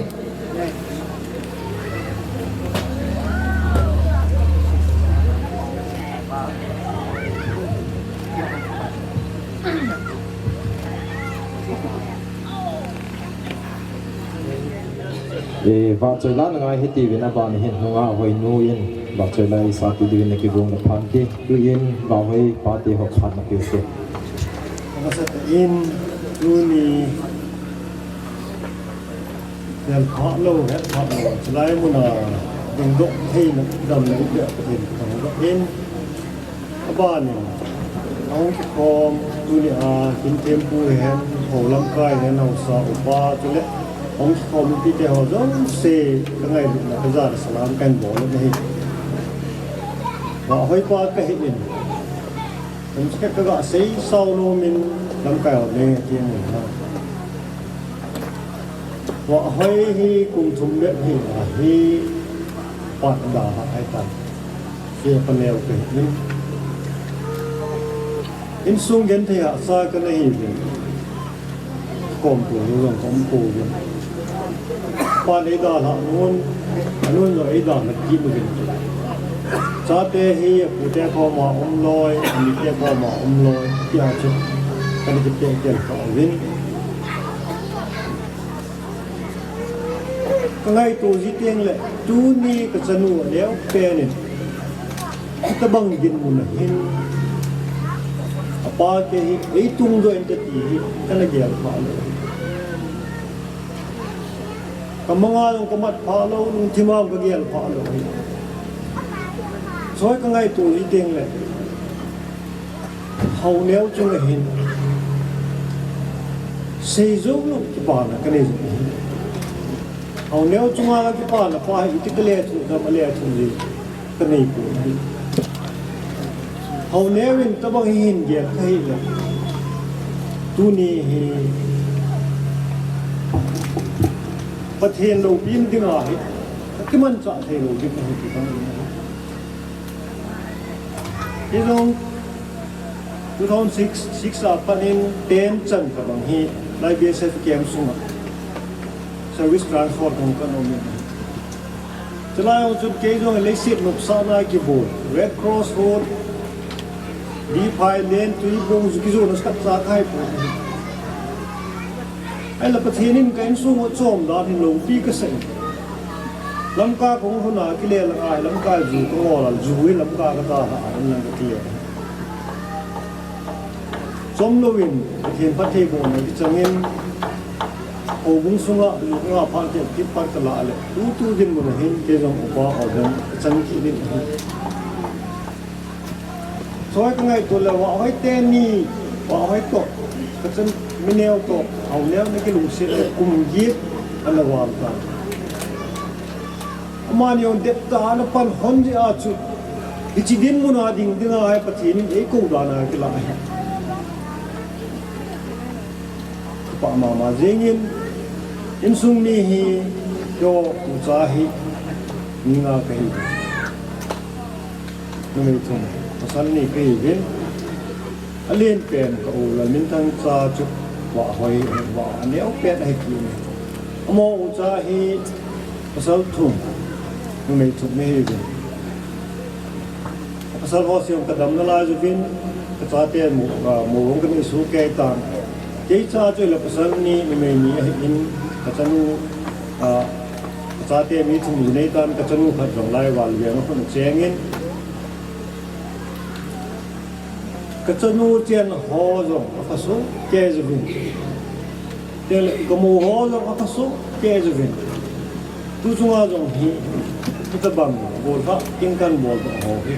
ka cha te siu to kong ki tho kho mu wa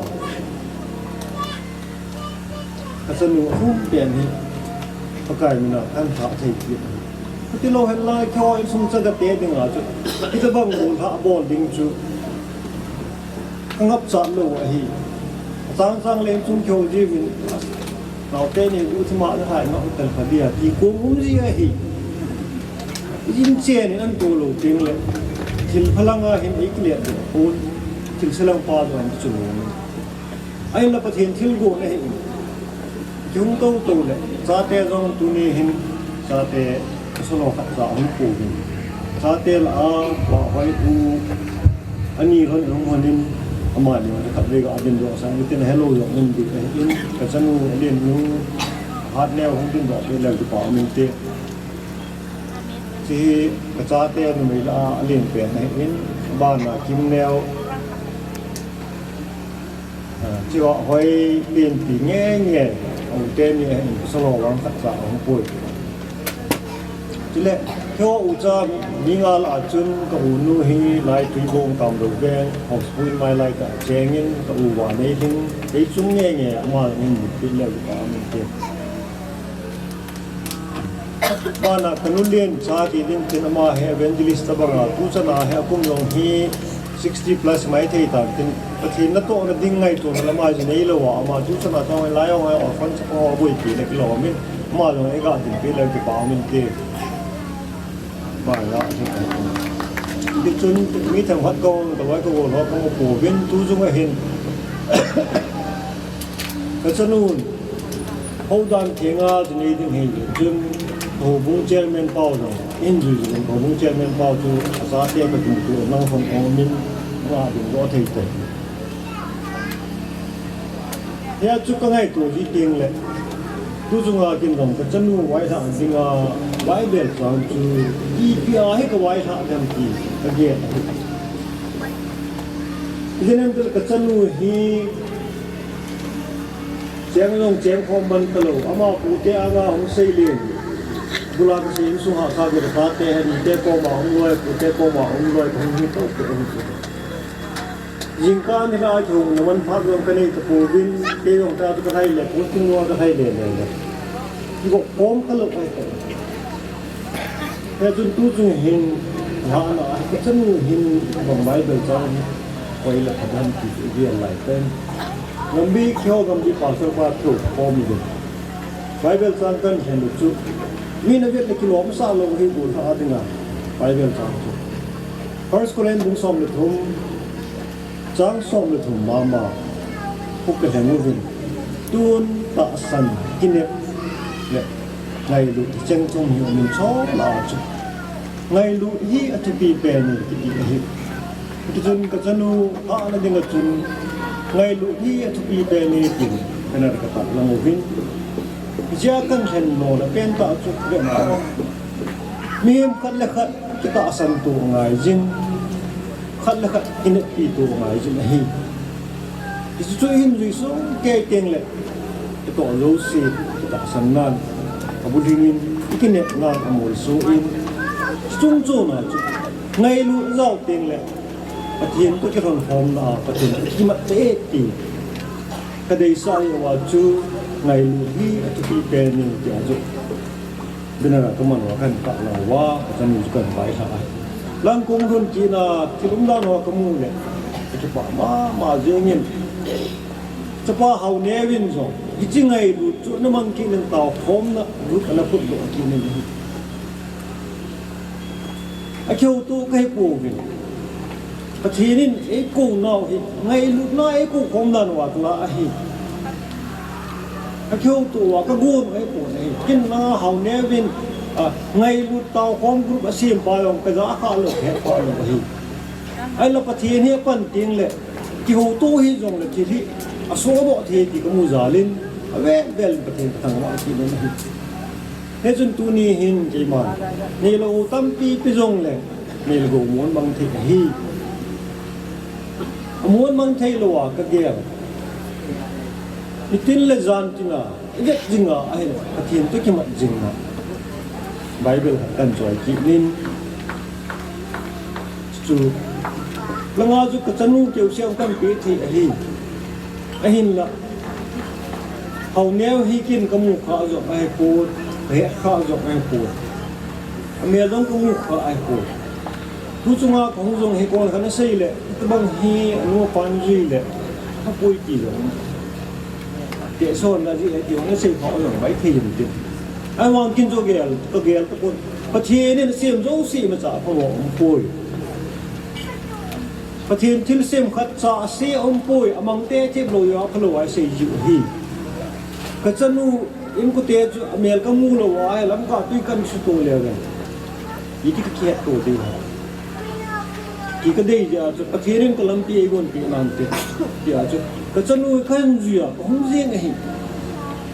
con cả hin chân nu là bộ cái ngày bồi ti ông gì họ custom họ cái part của cái gì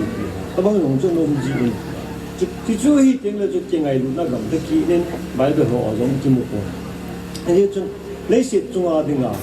chú pi pen chú khát lấy khát kita san tổ đinh khát lấy khát kiki net tổ dễ đinh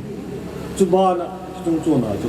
ngay lúc đó ông chỉ thả tiếng là cái tội tham là đâu siêu à và thế nên người ta càng cố về tí xây dựng đồ mình tin anh nói về bài biểu tin cho yên tin chú bán lệ anh ấy tên in rồi thì biết nếu cha này nó mình tin chú cần chạy vào ai lệ rồi nếu ba tiền mà của lại chạy này ta tin dunia hồi nay cái gộp nào và pastor pan cái tàu biển nó hô chút cái bà gì cái tàu biển sang cái thùng biển sang hình dọn cái là in pastor pan chúng mình cái phải pastor pan tàu biển nó chú cái giá tiền chúng mình dùng tay tiền thì chúng ta là đang sử dụng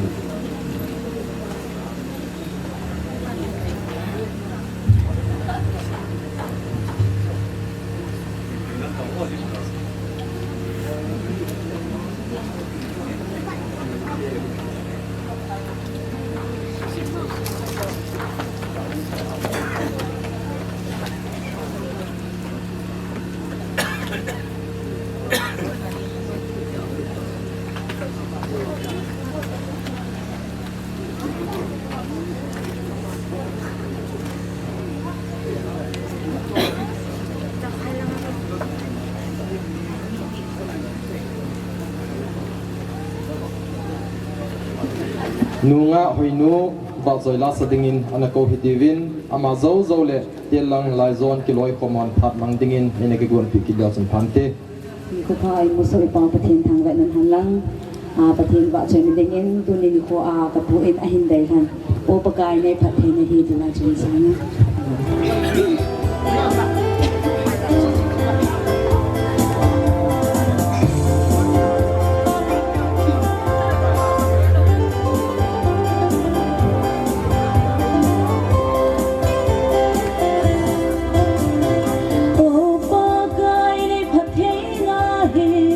lungilin ka simsin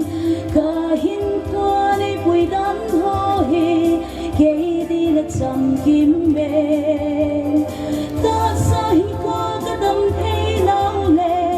tha go bu ka hin la nang o bu kai na min thing ka choi ya le ka mi la ka mu thei hi ho kain sunga bala phat na ho lau pi na ki dang ye ka ki pa e pa kai ka thang pa e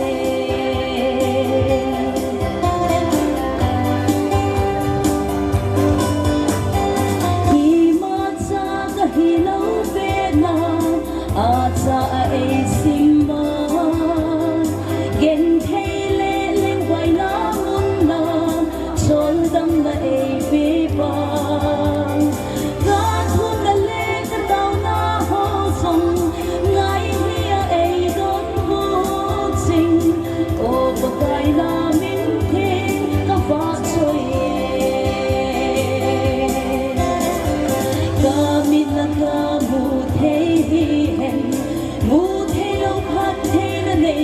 chân hồ ta in sung ngư qua là phát na hồ lâu vì là kỳ đắng ye ta khi pa e pa gai ta thăng pa e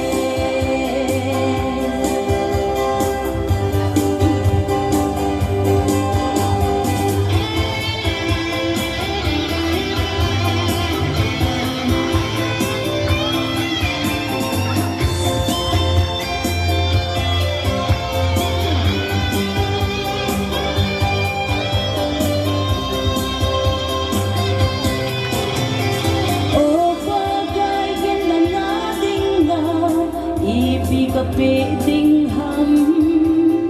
ca xây thế sa thế na ho lệ ca lung thêm cùng pin ca hin lăng lệ ca đâm thế na ho thăng qua lệ vạ suy na din ca hin hà nê vạ khai na ngã đinh in ca mi la ca mu thế hen mu thế lâu phát thế là ngày chân hồ ca in sung ngư qua là phát na hồ lâu vì là kỳ đắng ye ca khi pa e pa gai ta thăng pa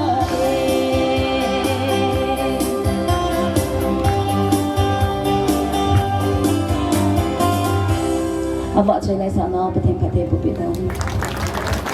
San dam nale pai piwa ni ko pai piwa batin thang ba na sang pen piwa bine tu di ni ko ita bang program hai ta ne kichen ne kim thinga kung pang minister pa hin chule kichen ne kim sim honya ke lu pa hi tulang kon pi jo sin na bon chang ka jan na salam kan ti be tuy bộ ngã hin tên lang kim lối tên long lại dân kim lối có mùa hi cái này phốt tổ viên cha hin và hậu nhau pa hi ama hi chiến men này hi ama tuy nhiên đã hành những viên giống kêu họ sẽ viên giống kêu họ sẽ hậu nhau viên tuy nhiên ama kim nhà hin committee member họ sẽ xin phụ viên ama hi giống lệ apa te chang adang kom ve ten lang sung mi i chun tu ni pu hin pagialin ama hi min lo pam lo hi tai jong le apa te dong ho tam ta kom de ti hi dung neu do hi la ne gyal ti jong kan he sa no mi tir ho na tam ta se ding ni kan e hi a hen la tu ni phan ho hi pan dang pan se dan chu ya se so le thei lo ding da nam ji thậm chí trong nội khu bộ căn sẽ để hiện vô lên hình cụ lệ bộ phát hình cụ khi xuân để dàn tập bằng ấy thì hầu như bên hết thì hình to sẽ nói mình thì lệ nhìn hình qua hình mình không kinh nghiệm pin ni ở mình jine ni ở mình chi ni ở mình cái cha hình tu đi muốn là hình năng stress ni na jine na pha ni na ni ta ti jan na mo pu ne he tam ta li na ong ni ne he aji chu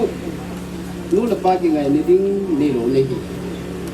se pai ni hi kin na lai in mi u pa ni hi kin nin na mo pu ne li la ne he ti sia ka se ho hin na tam ta ki na to ni la aji cho ning ka ya si da tang ka ting dam ba la pa ni le ho in su mình đang thủ đang nản tiền, tôi nhìn đi qua là pa mình luôn thấy rằng là nó mà những giờ đó committee member chẳng xe, đến cổ nào và hiện, cho hắn rằng dân ngủ để chấp bảo, mâu nụ để chấp bảo hết, hầm lấy vàng này là đi nghìn năm phần sai bị phục hành cầu lệ, xịt biểu tê tê bảo ngủ cái gì, chỉ năng nhìn rằng cũng đi biển lòng chú kalau họ committee member si siêu viên là siêu biểu lẽ điểm công việc cả một lần chú kêu phát phát giải này chính nghe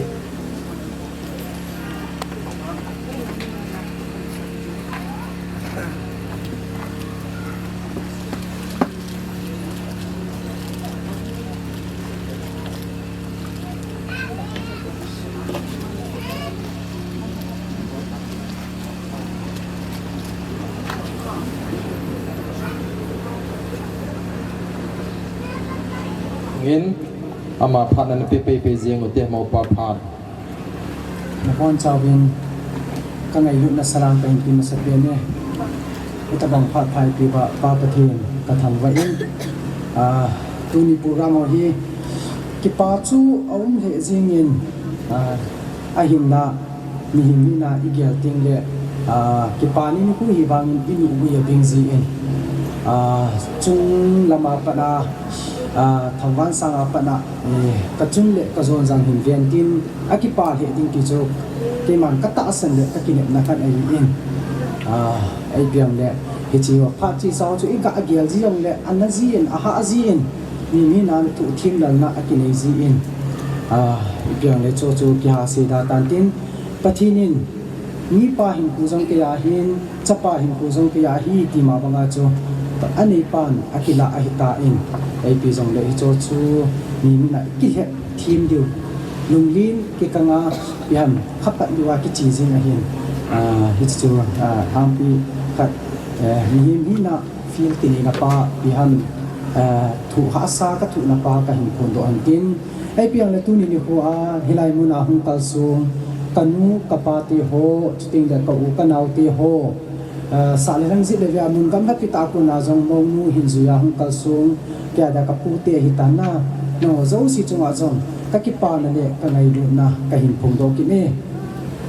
tu ni ko hin hi ta bang program hi mi hin hi ta bang program hi a hin gom ting le a in sung hi ki thu wa kheu ko mu hin chi ting le kho mu wa program a to kho mu wa akuma apha ha hung lu na hin kyo kan bu no het hung na sali azing na hiti se gan hiti hen dan thing a jine dia a ha la mi helang ka ki bu lo dia lu dia kalung dia la au zien kai bu tio ko ka se zien as ipi ki su do oi ta me ka te ha asana no me ka tia se ta e ma e ka la ka bol ki bol wa la to chi ha ti ve ti che ge ai chu jine ka lo chu ti ba ki se na ya ti ga jong ai chu ya ti ga jong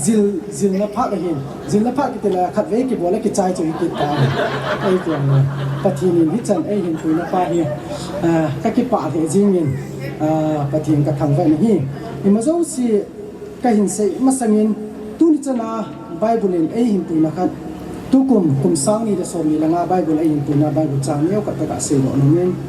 John bung som di chang som de gi na chu I will not leave you orphan I will come to you atinahi athani pan phat thei bu pi han keman chaga kada ka lo ding na hi keman ko um pi ding na hi ti chu tu nya na ma sang ba ding pa chu nga ka chana hi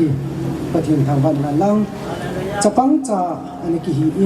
in sung ha sata le gan thei ta te in sung ki hin in sung chu ki sei hi zo le ki hesu ke hi in sa in a hin la ke hin kapan jong adam la ya pa na aina til kho naw le aina thu tip naw chu pi ham ti le ni ha cheng hin ka u chawin ei to kom sa ovin mai chang pung khat pung baro hi ta pung som ni hi ta i pi jong le mai cham sim le wa ei mu sa lo hi jingka pam ki thol hau le hawina devotion chi lawa ni ko kaman lo hi hita hi kapan ina khang ina kai hui na wa hin chuting le kapa hi lekha langa hin akni pi ham astrek ma jingin na khat aki to gu na ipi khat aki bol gu na hiang le ni do ma sa bin lang bolin amani na bai ha na hi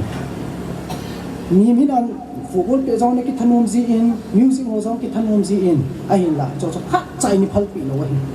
ipi pyang le in suma asagan the te hi ji win stand on yourself na nang ma khu na ding ma sa bin lang chi zo ti na bol nu ana bol na ti hi hichi lekha kana lekha sinding ana ti lai ei ma ihung gu han ti lai 11 12 sim lai ti ti bang chung aki ngai the hi ben ka bang he ko na lom lo ni pi bor ti lo ma ko am i bol to si mama jing kana ti so kyang kalung hang lo we kalung hang mo lo hi kalung hang han ji ka pa chung a hi nga ji a hin da pathin nung si na zalin ahung ki chi to na tunin aga kani aphan hin ka pa ve lu ka ha he che in ama zala tu nya hi chana ding ka hin mi tam ta na pa hi ti e khati e i ti e kyang la ai ho mai le ten mai le pon pi sem mit na uba ima ipa silai ni ati hi tunya ka pan ai na til kho na kanun ai na ba kam le na tunya phaidin ba din in su na pa hi ka ki tu cha tunya pathin mi pi anga hi chana pathin ai do ma hi pathin lo pi na han pathin lo pi na ka pin ni na hi ka pa hin ke hi ati ta in lekha kan sim lai bin jam chun ana season nang ading in sipe pangai poi that bol hin center service civil atong in akin ala ke ka thanum cho uniform service active service mo mo kana thanu ma jing in ka pa tu se chu ka ha ni num lo ji chun class 12 ka hin che hin SSC combined higher secondary level okay kana GN lekha thin jong ka hi lo cho di ta ke hi ka class me mo di hes okay de hi result ki phula chu kamin pang khalo chu high school level di dia chu ana chu pihan lekha sim jong ne ki thanum lo abale lekha jong he thai be sang ki lo family background tu be se lo ki family background jong ki drop up ka hi chun ana promote hung ki ya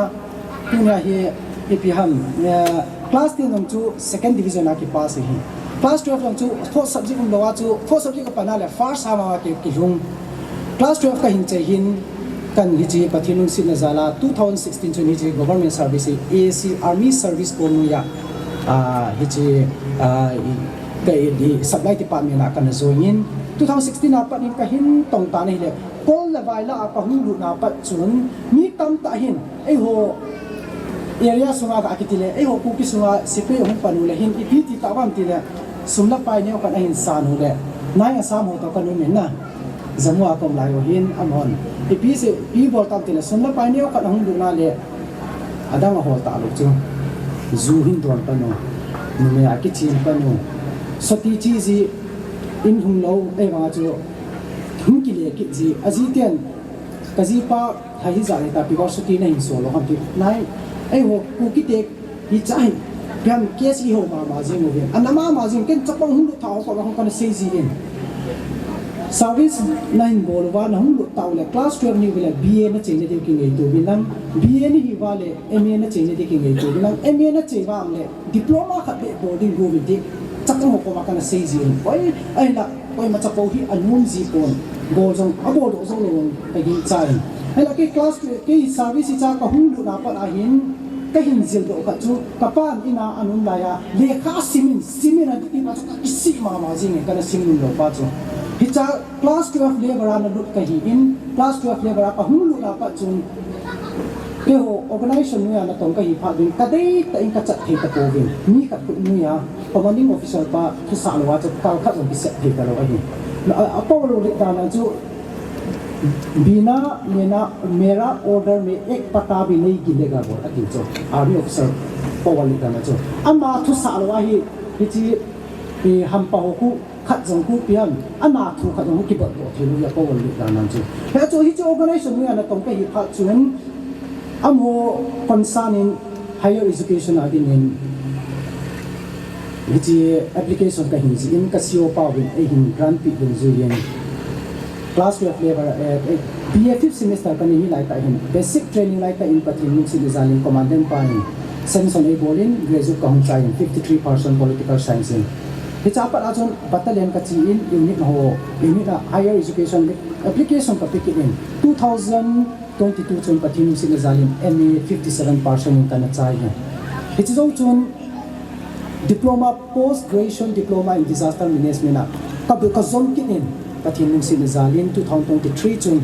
64% na ka hin chai chu ka hin kwa dinga ka certificate la first division ka hun na masat pe na lai hiti chun pathin sa all on kong kham to in hi cha pa chun hi chi pe ho service entry chun special commission officer kitin SCO hin ho he thedin chun combined defense service nu ya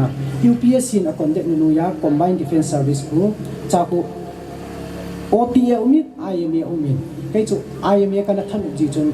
cha pa chun lekha sim strategy hi ka hin bo tan tan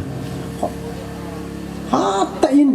lekha ka hin simin hi chu lekha ka hin sim hi hin ha se lang pha nung lu ding ai ta jeng contact par pa in dan chum ding ai ta en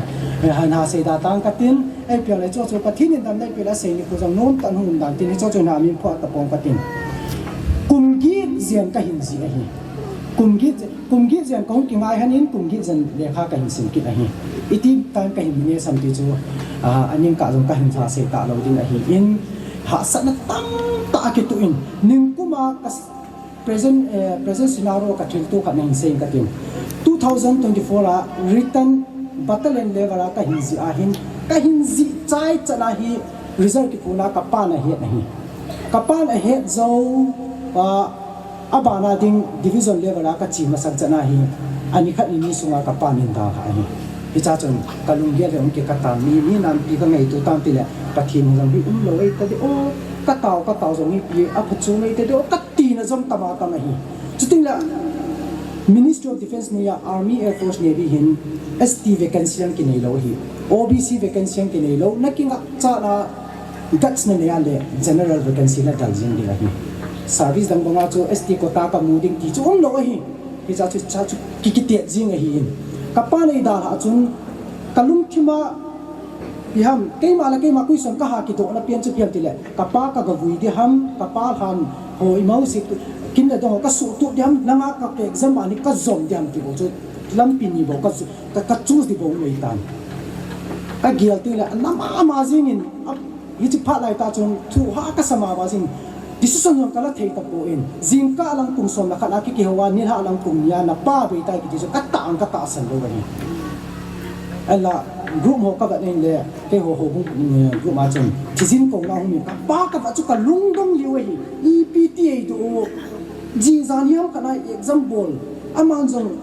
pha na nei chenga an ngola e taw na mula changa kal in sunga mai cha mai simpi ka chapai iti le kalung dei ka tu mi ahum mul su jam tai aman anga jin ka chu anga hum zo to min akim balai ta ai da han akim balai ang ka tinum po akipat hin ai da han nei le kya dingin ha ma jong decision la chu iti pa chon division na kasi general officer commanding pa major general pa nuya education department na exam boarding kay nini sunga exam boarding pla pha ki muta hilanga kapala thilung ki zamta icharai ta ala chokya de ha ma jing pathim ko ma ka tawin hitijun kasio pa to ka ki mutun ka hiat sa la kasio pa min due letter in azitan ka chapang pa hiji exam ading na ko pa hi apa in sunga hititin on tai an tile ji pa chun ke exam chu reschedule hin bol khawin hi cha chu kapa kin ho zo si ka hung cheya kanung chia ka kha ka pia kan lekha chunga hi kam hi lunga hi ta chu lekha ka sima hi kapa ka geljin ka thang sisi in aina ka mi hi ka lekha chunga hi mi hi ka chuna hi lekha ka sima hi hi ta chu kha ka pia ka sim le dunia hi pathinin mi tamta vanuli si kumpi kite na mi tamta atuk nom amu zo lo chu tunya chaga pa ai pi hi pathin lo pi han mi tamta in tu chung in zong result ong ki phun chun mi danga banga service danga banga hitalo hi hichi ke ho army air force navy a hoina khat ni written ka chai win January tarikh gu chun aban le interview hi 5 day service selection board hi in K2 9 September nia 19 SSB Piagrat Allahabad Monaco selection board selection center kanamu hin hicha kun ninga interview ka chiwin 13 September ni ego black day nya cho kyo ha hi interview ki kha hi conference ki kha hi mi danga to aba lo na katina pa chu piam tile ke ho se candidate ni 45 kai win 45 la chu 40 go ko hung win ka chiwin Zingka alang pung soma pa ai conference ki pana ni ha alang pung ni chana conference ki chai chan hi ni si pe chu time to time hi ke on ka chi pi che pian de officer never late ti ka chi pi hi time ka fix so ka fix so hi jing hi decision ka kala au hi jing hi ti cha ko zingka alang pung soma si conference ki pana ni ha alang pung ni chana ki chai cha ki chaya hi hola candidate 40 to sa wa within 25 minutes na ka result wa hi Hongga 25 minutes ka result phun le 40 candidate la chun mini bo ai lawin pathin nu sin zanin tunya chaga pa jong pathin ei pan sa ta na hi pathin ka thangwa ma jing ni hi kwai pathin kan dai pia le ka se ma bangin ke ho division level 26 tiger division ka kiti chai 77 battalion ko mo hi Hichi 77 battalion kaumna wahi ni population ahi 70 to 80 population hinte tiwin sipei momang cha exam gaji hi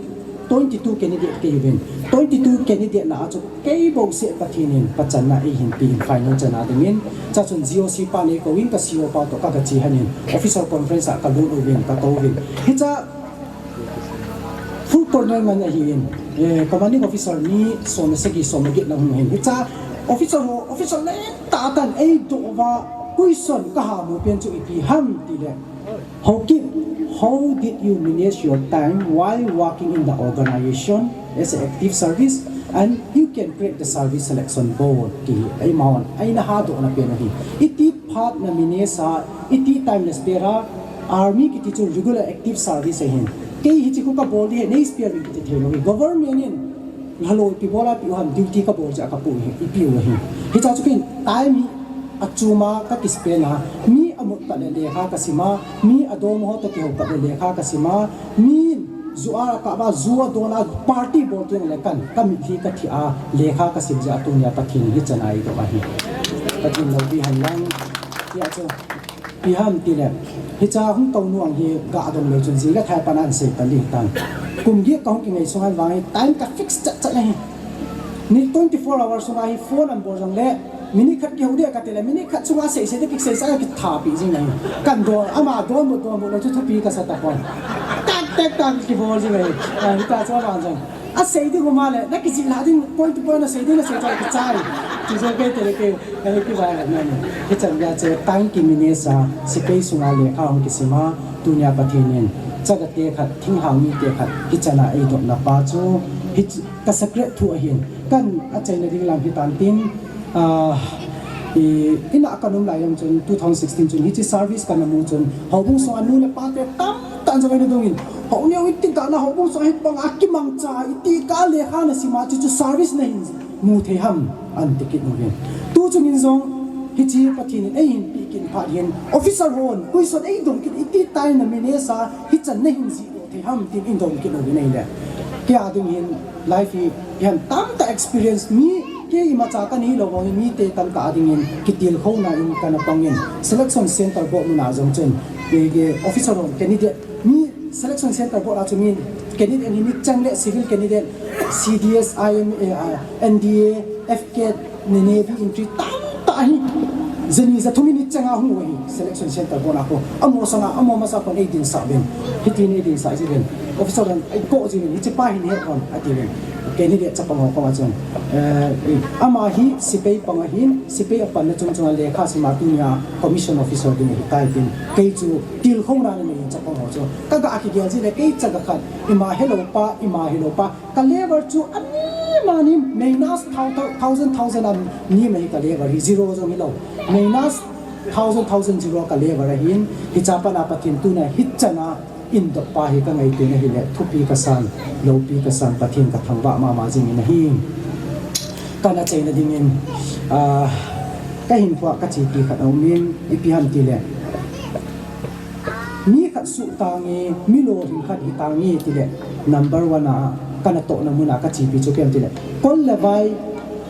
milim sim thu ho jing zong pathin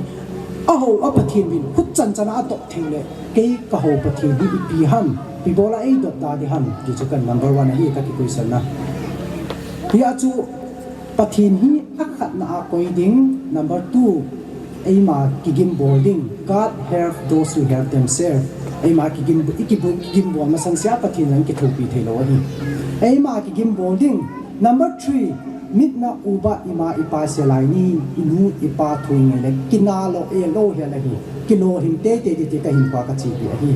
pathin in tu nya hi chan e dot na pa hi chi ka secret thu hin pathin lo pi na chang han lang tu ni ko hin phan ong chi ong chen phan ong ke sama ma jing tan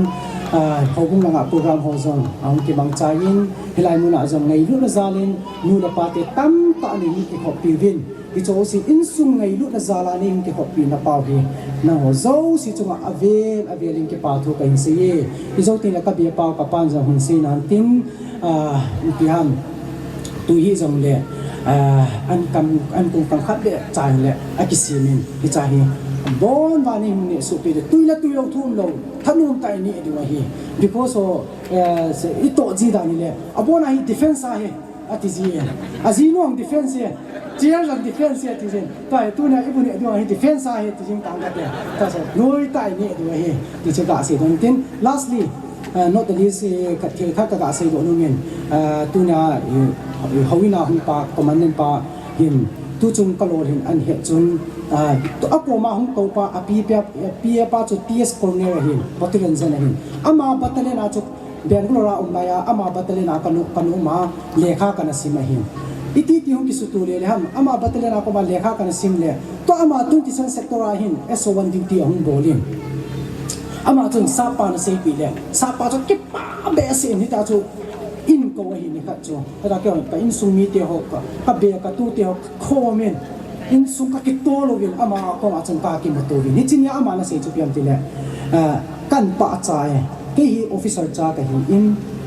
ain la an die ka ni de ka hi in ka hin ji chun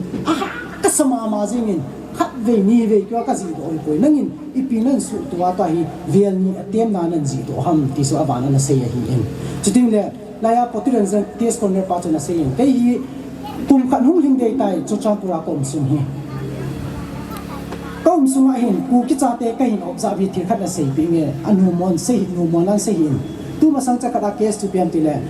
mini secretary in bu hu da no hi ne ho la nga kom ta wa cho hi chi thu cho to chun an ri le na an sei da na hi in ku ki cha te na ki dum tu na pa hi ka va la ke kom sum a hin officer ka be ki sim do di ham ting care counseling ka bolu win pp ham ka bol ji wa hi chipi na bol mo nga hi chapang hoa tinga hi ai na no ho hi ka seule na ngai ji win ni khat ni na ho ji win ki chai ji ta ai la no ho na ki lung tu na pen ho ha pi han ti le bui na khat hom tai ti le na thanu da no na dal pa ko na thanu da na no ko ai le bui na khat ma chun chipi ho gari ku mi khat ni ran se me ta ka ki le he ka win ni za khat ni na se kon the le ti chu hi china na ki lung tu da na no ai le hi chita bang si su la le kha jong gel ko be se lo nangin ipp nan su pai hi chan official family an hung lu pa hi thupi kan sang kan pa cha mo nge atin hela cho ka chi ni wang chun jinei dinga hung di ka hi ka jinei dinga hung ka he sar ka ti le aman pi sem ti le ipp na ngai cha nam na ngai cha li sim bon lang hin ji in lang ni pin khat cha wa lo hela ka pi ding na hi ti cho hi a cho aman a sei dung zu ya chu kyo lang ka ngai cha pau cho ka ji hin zan hi chan ge yang chun ni na zan pung som pung khat lang thing te ta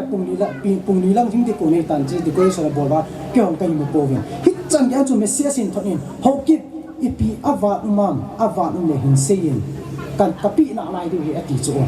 hi chan ge chu mi ngai ru mi si ti chang hin pathin hi chong si ma cha ai poi ke lai ding pa ma cha ka hi poi chunga pam ei do ma hi pathin lo pi na chang han hi chi kan jong pi ham ni na i zan hi tungo ban chu ko loi ho to asam record kem akong ka lu bi na hi le ka sa pe ho chu na sin ama hi ke ho to ai officer ke de ka ki ko ho na chi zo pa chu lieutenant na hung ki pan ding a hi in aba le captain major ka chung chi to ding a hin i ga lu jong le i za na ko chum ji tan ei la ki hi thei se su lo i ka ade ni le sa divin pi pe mo le la ki thei be se lo ki phat lam nan chu ki dim ji in an la i zo si hi pathian mal som na hi ti cho a ge ka ga se do no hin tin tu ni hin English power neo chaka ga se no me chu commandant pa ka thok no me na first of all I give thanks to Almighty Heavenly Father for giving me this opportunity and precious time then to reach up to this platform and present Shinado. And secondly, I give thanks to my present unit Colonel Abhishek Singh, who is the Colonel Commanding Officer of 526 AC Battalion, for sparing me this due leave, 19-day casual leave plus in gratitude of clearing the service selection board. You have given me 11 days extra for the sanction of you that I can complete my this marriage ceremony. Sir, I want to thank you so much for this goodness. And today I am here in the platform to express my heartfelt thanks to the organization and as working under your esteemed command. And secondly, I give thanks to DIG, either Brigadier,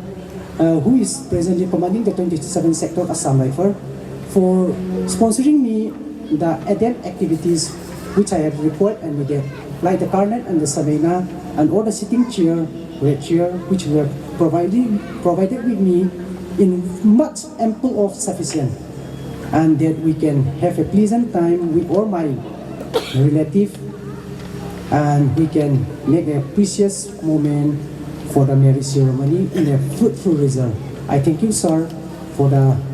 careful and solemn regard that you have given me. Thank you so much, sir. May the good God bless you and your family in the days to come in your importantly we are in your working places. Hichichu kakase thi se tantin pathinin bon chawin phathei nabu tawhan lang hichin sunga ding hin tawnan nei hin kan jom jing tawin kakipa e chan chitante tu in tu nu tu te ho phat na peute tu nu nu mai ho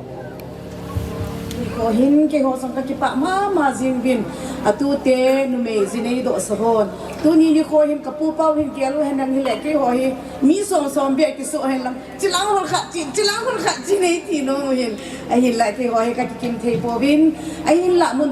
chu ma uma ki hi ji hin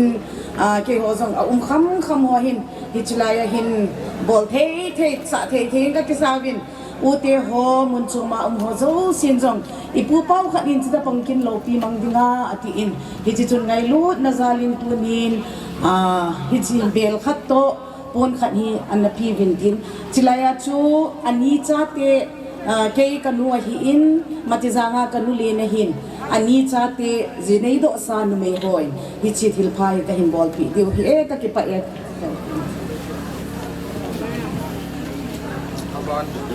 Hello. Aban hin hau neo au mi upa phat an pikit ate. Amai in phat hin kila pe pikit han.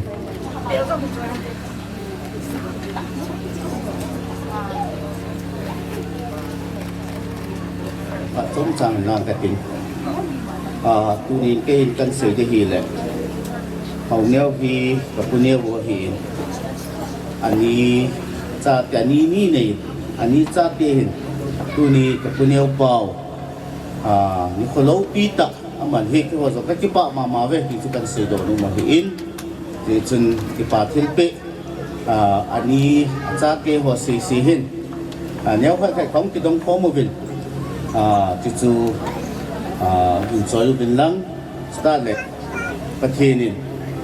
kuneo ma jong holin na ai nei tan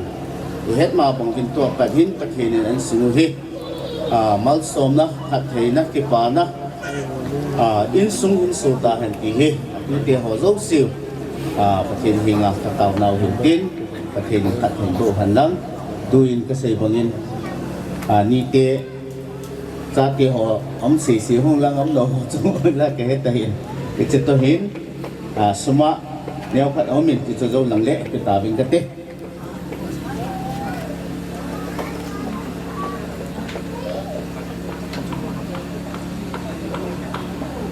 thil pe thil pha bol ke ka u ka chunga nu Israel langa zine ai tan eyong le now pa ngai lut na zalin bel khat ama ho family aloi pa upau mang to ong ke hovin chi de pi bin ti a chu chi Israel langa pa na hong ke thoda hi ti chu kan pun do han lang chi a chu lim ka kila adiu chu thod hung ngai de hi a chu ste sa ngai kal kal hi na chi ni he thim dio lim kar kila chai ol la ki chai dio hin AP hele tu nya he zinei khalo ji nei sa je wai bo do su ki pa khilai gel de ye ne lo sin na zalen tu ni in phana ni san na san ye ai koi lo noi pa ka then lo bi na ka pe in tu ni ne ko hin ke man sa na hin bol khel bol wal bol jung da gang tam pia o min to ho do si hi nu la pa ulanaw loi la pai pi la pu ho do sin ama ho hi nu la pa kitile kanu ka pa jong tam piam nai na hi jong le kai ma ho sung liu liu wa ding hin nu la pa ta lo ka pang an ki loi khom ka hi ji u hin a hi ding dol ka hi sa lo jong ta min ho zo si hi pathian minin hi chi de hi nu nei lo pa nei lo te a be kol ding a da sui ding lâu là sama he ti vin pila pu ho do se nei ha thien vin ti cho nu la pa ho in sung mi ho hi in pila pu ho do se pa ma pathin ni na ka bol khin ho nei ngai dam di vin na kom ba ka hong ka ve hi chan chu kai pha ki pa tu sei na pa ngam sei be pa phat hong hin tin ama ki chai chaya hele upa so color ho bung chairmanin pathin hinga ki pa tu sei na le an kong han na e man pi vin tin ki chu i pha tu chai na hong hin tin kontak hina su khial bol khial jong de ka ta san be pon om kha jong le na lung thim che vin nei na ngai dam di vin ka hi kong ta ve ka ki pai phan hi akino thim te in kino lo hele tam ta se di ka ti hi ato ho jong na to sing ta diu ka ta san ni phat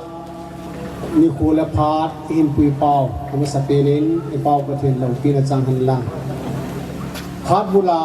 thu ke padan ne a in sei ka ting ta le tu ni pa iking gon nan lo nau ta som chan sei ka te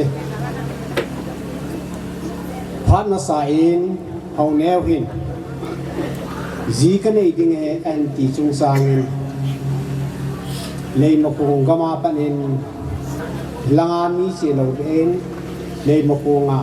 tin ko te ho ka ngan se na kinai ama akunin thu ho hi ahung thang ki ne abana ke ho ka chi vi acham lam lama kan sei de ka chi vin ama sa khat ne ka chi zo vin ani ve ka chi la nu me nu hi kan ki pu he islai la sun wa hoi nu sang in ku te ho hin ke ho hi ka thin dal dan la ka mit mo dan ho zo si hi ei ve vi nei la mo lung in ei lung se nu na chi ho hi ti sa chen phan ho hi am ho in hom tu pi vin tu ni san ge in hilai mo na e hin dal lu pe vin azo kha le mi mo kha vin te ti ven nei tu san ge i hu ve mo wa hoi lung sang te ho zo si chung a zong pa kai min ki pa thu kan pong ki ne abana dunia zinei pa le zinei nu he amani hin khutu semi a hello hon I hello hin a he hon I he ta ve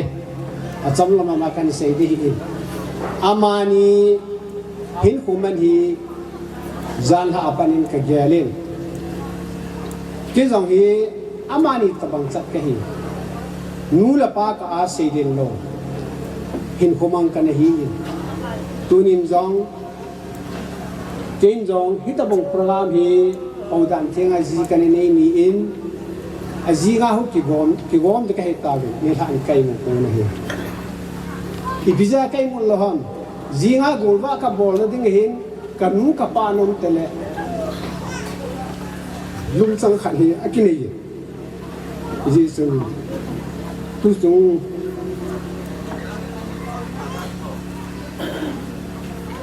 program ho hi ke sunga jang hu sa hi ji in a sa ka sa ai la ka ke pa na ta kha chu nu mei nu in ku te a hi in ko sal lang in ku te ho hi in tu ni program ho ki gon na a ke ni pa cha nu la pa ki ka se len lo nei lo cha ki ti be te in program ka hin gon khom hana mi nu mi pa hi za hilai kin gona ni ha pi jibin au kho mo zo se to kai menin ka zana la ka ngai naw salam kan bo ti ne ani san na dunia program abula pan ahong ki wala ki pana iham khat ti a mi nu hi han mi pa hi han pi le pu in sain lang loi la pai hi nga hi ka sei ding bolu ka sei ding dolo ka bol ding dolo ta le tim le ding dola ka bol kha lo au mai le pa kai mi ni kin in su ni ka ke le ngai dan tang tu ti ne abana tu ni ko a hi chi ki na ai lo wa ti pham khat ti a bol khil sei khil kha au mai jong la pa kai mi ni nei ngai dan lang nei he thien din ti a avela ka u ta ki din tin tu sung program ni azu in contact pa in asin program ni apa yang naik lawai ikan ni ibu lo tu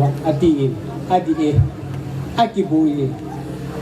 pat mang tu hon jong apa lo ngan ya nam khat na om kin hitia hai awai ge ding su kalu min hai ka mu ja su kanano kha hi ya su kondak panja ngai thi min tin chuana tu ni ko ading hin minu mi pa chutale hichi program ma hong ho zo si hin pi le tam le ye din ya khat tu ki bol ku koi ta bang anila o ma hi le ngai lo wa kala du he ti hi isung ni ke khathela kan se do ki hin tin tu ni hin hichi program hong ki bola ki pana hin boi pio ho bung lam kai ho chairman secretary in total a member san pi ho hi nunga go lang khusunga ho bung sunga nunga go lang ho in jut club ma ho hi tu phat chan ge ja hita bang program ma hi no ge din jam ade sanin ho bung lam kai ho chung le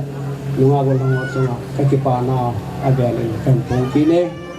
total tu ni kin go na ne la cha in sim piu tu la sa te ho zo si na ho chung hin thil pha tam ki ka bol do mu tu hin atam joy army officer hitawa iti dana nei kiwan ei do mo ke ho army officer hi tu to hi le kha ka ni yu hi ka tong nai po ka ti ti ija chu ka to nai lo ji min army officer dong ka hi thei nai po vi ka to pa no army officer ni ta vin ti chu mi pi ho ko ma avela hex ana ken de hin den total insumi hi dola total una naw total hauneu loi la pai because hi kapa sa in because lam kai na gari hi han ipi hi la ane go into do a padin la ho zo se zo hi amin chin phalang kapa hi le hi zin hita banga til pe hin choya hita banga ki pa na azala hung pa ho zo se chung za avelin usumi thakerin ki pa thu kan se ki ne tunin army officer pa hin aloi hoi hin hichi bu hoi bailam ten hu sa pi ke ho pa cha insumi sa na ding hawan chu hichi sa na ding ai mi thum ni li me lu de amoi pung ma khai ka ni hu sai pi is army officer pa chu zo tu hin am hom te hi jong le 27 sector lam kai pa chu zo avelin ki pa thu kan ho ki ne tunia ho bu lam kai hin isa ka ho ho zo si chunga ki pa thu ka sei ding dola ka sei kha la o ma le a sei khatai ti min la bi bin lang sing la na mi hem ki jin sing na tam ta ki ni jin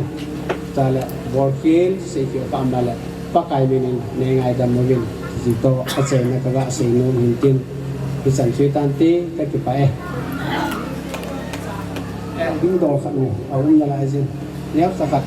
ki pa thil pi ka bol no mo tu ni a kim kim poi kan piu pa sa he sei lu se te nu din pi bilang au unu in un sil khat un sil pi tin ai chi hong ki chai le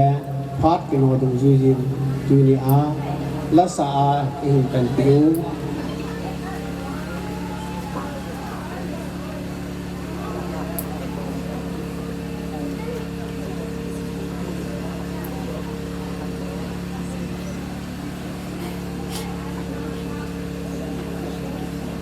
la sa patin wa so langai ta hu sa piu ni nei thiem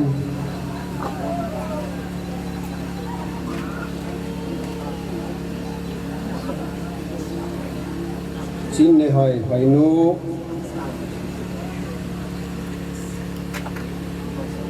mo moi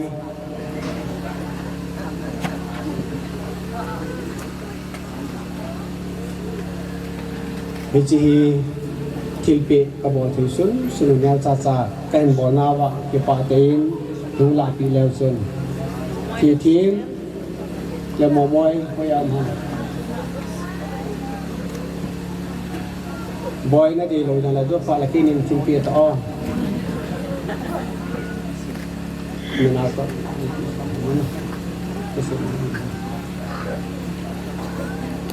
cho abana tu ni a pupa ding mana hin ding tu u doza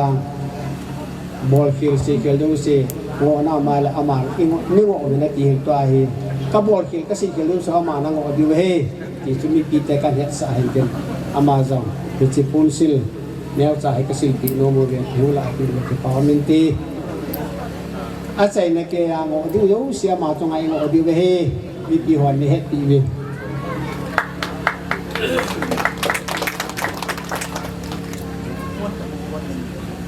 yang fatia thilpi pi ding loma pi fa le om fa le pa kai me ne ngai dam tai kun le pi ding lom ho ke het kilo om ma he jong le ho ko mo pi le ku le pa te ho ni hin hin ta bin pi chu a sei ne ke ga se no me hin zo a won hang pa tu na drama drying a chai na ti thum le se bong ken a chai na thum le kan se ka ta ne ngai na mu ke ki pai upa solar obung chairman phat ho zo seo pathin hinga a chai na ki pa thi sen le an kong than na I man pin tin bon chan an ding so ke hite ta na mang ke ki pa le pa nulo walo sagate hawa pati nan na tu chung kim ko ha zo se nan nei pu ho bin ho mel kim ho tu se na kim ho abon in kan sai ti chan ge ya ai pu pa pati nan na in ka ki pa ve nan lo pi ka tham wa a hi in sum mi ke a ko na ne ding don ding angai du chen a ko ho wa ding a ko ni a hi ta ne ding ka don ding ho nang hat thei nei bo pi wa su le hi chi an kong ho zong hu ka ki ka lo wa ki ngai du ki dun sit na pun be na de a de a ho mel la in sum hwa du na zo na khat thei bo na a san na o an ko i de ni anh dâu xe đi mà ta sẽ làm cái xe na anh và lấy bộ cái kinh nghiệm nó cũng đã thành thạo thì anh này dâu tiên những cái khăn bộ được cái gì đây mình làm không có dâu xe giật tin một đâm xe ra đây cũng được được thì bây giờ cái dâu xe đầu tiên là năng hình bề cái gì cái gì số Christian là được thì amen.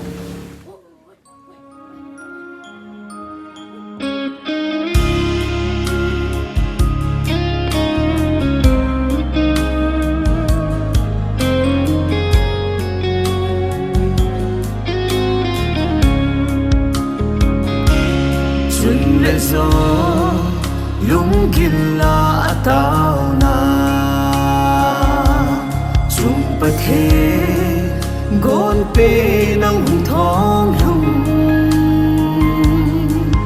tung ni pathin le ni pi anga panza ki sangin sana khang ihatai nang ke dia lai tan ke nang dia lai tan nang ke ya lung mong ding ke nang ki pa ding ang ni satang lai at sung mang pathin sang go bi mai chama tunin mo so hita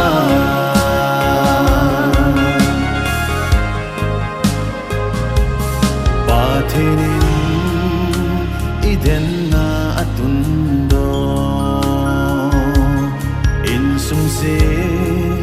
pidi nang kalhengi kin sung thi chân no la nung suya ki thu pi sin di nang ma ka hin sun ta nang ke dia lai tan ke nang dia lai tan nang ke ya lung mong ding ke nang ki pa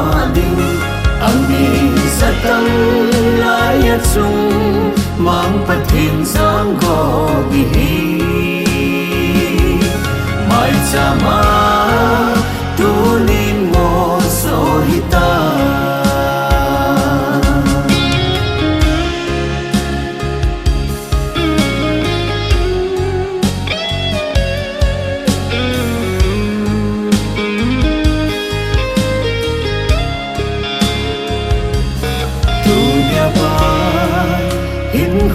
Lum ke yadin ikite na ran tha poi hite no ni danim ngai lut na dai lo Christe din sum nom sim dia bang khom sing ding mang ke dia lai tan nang dia lai tan nang ke ya lung mong ding ke nanga ki pa ding ang mi satang lai at sung mang pathin sang go gi hi mai chama tunin mo sohita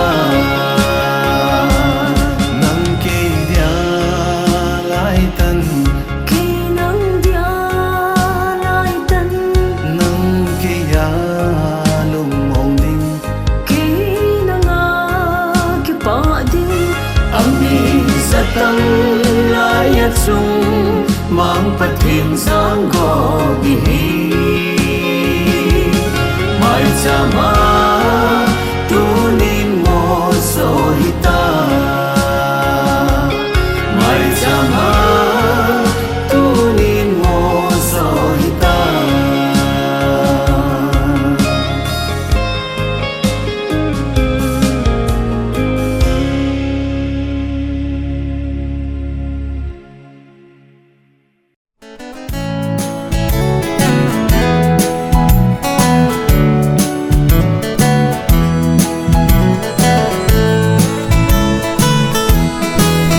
San e pui kabel pakai nang bone hi hit san kalhun thei na pakai nang sal a hi hit san na thei tam ta la a tu chan na e sing sing paka na phat na le nei khu tu na alo pinge Ebenezer tu chan nei pui kapakai bo lau pi kasai kidang kasai nei pui dan ho kangai to in hit chan kalhun zona pakai nang sal ai mol cham mol sa anei tu in nei kai hoi le Cô si chẳng si hồng cô